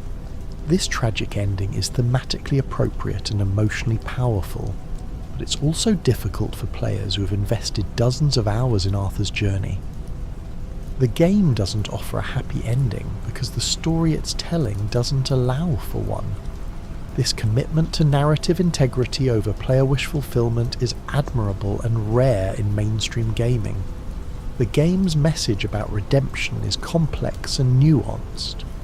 Arthur seeks redemption in his final days, but the game doesn't suggest that his good deeds erases past violence. Redemption in Red Dead Redemption 2 isn't about forgiveness or absolution. It's about recognizing your mistakes, accepting responsibility, and trying to do better with the time you have left. Arthur can't undo the harm he's caused, but he can help others and die with dignity. This mature approach to redemption resonates with adult audiences and elevates the game beyond simple morality tales. The theme of masculinity is explored through Arthur and other male characters. Arthur embodies a certain type of masculinity, strong, stoic, violent, but the game also shows his gentler side, his artistry, his compassion, his capacity for growth. The game doesn't condemn or celebrate traditional masculinity, it examines it, showing both its strengths and its costs. The female characters in the game challenge period-appropriate gender roles while remaining believable within the historical context. Sadie Adler transforms from housewife to gunslinger, refusing to accept the limitations society places on women. Abigail Roberts demands that Jon take responsibility for his family. Mary Beth Gaskill pursues her dream of becoming a writer. These women aren't anachronistic modern characters transplanted to the past. They're women who push against the constraints of their era in ways that feel authentic and earned. The game's portrayal of race and racism is complex and sometimes uncomfortable. The game shows the racism of the era without endorsing it. Characters like Charles Smith and Lenny Summers face discrimination, but are portrayed with dignity and complexity. The game doesn't pretend racism didn't exist, but it also doesn't make it the central focus. This balance is difficult to achieve, and not everyone agrees that the game succeeds, but the attempt to address historical racism honestly is notable. The Native American storyline involving the Wapiti tribe and Rainsfall is handled with respect and nuance. The game shows the impossible situation Native Americans faced, forced onto reservations, their land stolen, their way of life destroyed. Rainsfall represents peaceful resistance, while his son Eagle Flies represents violent resistance. The game doesn't suggest there were easy answers or that either approach could have prevented the genocide. This honest portrayal of historical tragedy is uncomfortable but important. The game's political themes are present but not heavy-handed. The game shows the corruption of government, the exploitation of workers, the violence of capitalism, and the injustice of the legal system. However, it doesn't offer simple solutions or preach specific ideologies. The game presents a world where power corrupts, where the law serves the wealthy, and where ordinary people suffer. Players can draw their own conclusions about what this means and how it relates to contemporary issues. The environmental themes are subtle but present. The game shows the beauty of the natural world and the impact of industrialization. Oil derricks, factories and railroads scar the landscape. Hunting can drive species to extinction. The frontier is being tamed and exploited. The game doesn't explicitly advocate for environmentalism, but it shows the cost of progress and development in ways that encourage reflection. The game's meditation on mortality is perhaps its most powerful theme. Arthur's diagnosis forces him to confront his own death and decide what his life has meant. The game asks players to consider what matters when time is limited, what legacy we leave, and how we face our own mortality. These are universal questions that transcend the specific story and setting, making Arthur's journey resonate with players on a deep personal level. The game's ultimate message seems to be that redemption is possible but not guaranteed, that change is difficult but necessary, and that our choices matter even when we can't escape our past. Arthur can't undo the harm he's caused, but he can choose to do better with the time he has left. This message is hopeful without being naive, tragic without being nihilistic. As we near the end of our journey through these details, we can appreciate Red Dead Redemption 2 as more than just a game. It's a work of art that demonstrates the potential of the medium. It combines technical achievement, artistic vision, and emotional storytelling to create an experience that stays with players long after the credits roll. The game reminds us that the best stories are often about ordinary people facing extraordinary circumstances, making difficult choices and living with the consequences. Arthur Morgan is not a superhero or a chosen one. He's a man who made mistakes, lived a violent life, and tried to do better when he realized his time was running out. His story is universal in its themes of regret, redemption, and the search for meaning. Red Dead Redemption 2 also reminds us of the power of place in storytelling. The American frontier of 1899 is as much a character as Arthur or Dutch. The land is beautiful and brutal, promising and unforgiving.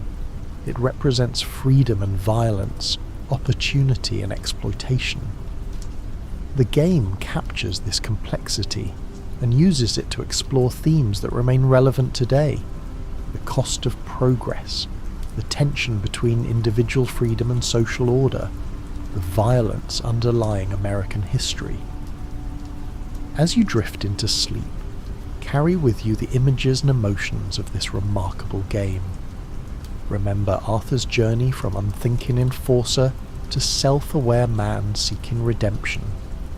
Remember the beauty of the world and the depth of its systems. Remember that great art in any form has the power to move us, challenge us, and stay with us. The frontier may be closed, the gang may be gone, and Arthur may be at rest, but the legend endures. Red Dead Redemption 2 stands as a testament to what video games can achieve, not just as entertainment, but as art, as storytelling, and as meaningful human expression. The campfire is burning low, the stars are bright overhead, and the frontier stretches endlessly in all directions. Arthur Morgan has ridden off into legend, but his story lives on in our hearts and memories. The West may be won, the gang may be gone, and the outlaw era may be over, but the legend endures. Sleep well, partner. May your dreams be as vast as the plains, as peaceful as a mountain sunrise, and as memorable as Arthur Morgan's final ride. May your dreams be filled with the beauty Arthur saw in the world, the redemption he sought in his final days, and the peace he found at the end of his journey. Rest now, and let the gentle sounds of the frontier lull you to sleep.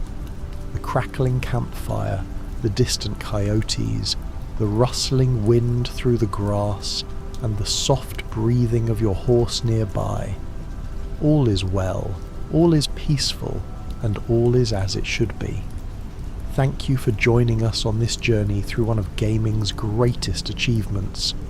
Until we meet again on the trail, rest easy knowing that some stories are worth telling, some characters are worth remembering, and some games are worth celebrating. The frontier may be closing, but the legend of Red Dead Redemption 2 will endure forever. Sweet dreams, and may you always find your way home. Good night, partner. Sleep well, and may your dreams be as beautiful and meaningful as Arthur Morgan's final sunrise. The end of the trail is just the beginning of the legend. Rest easy, cowboy. Rest easy.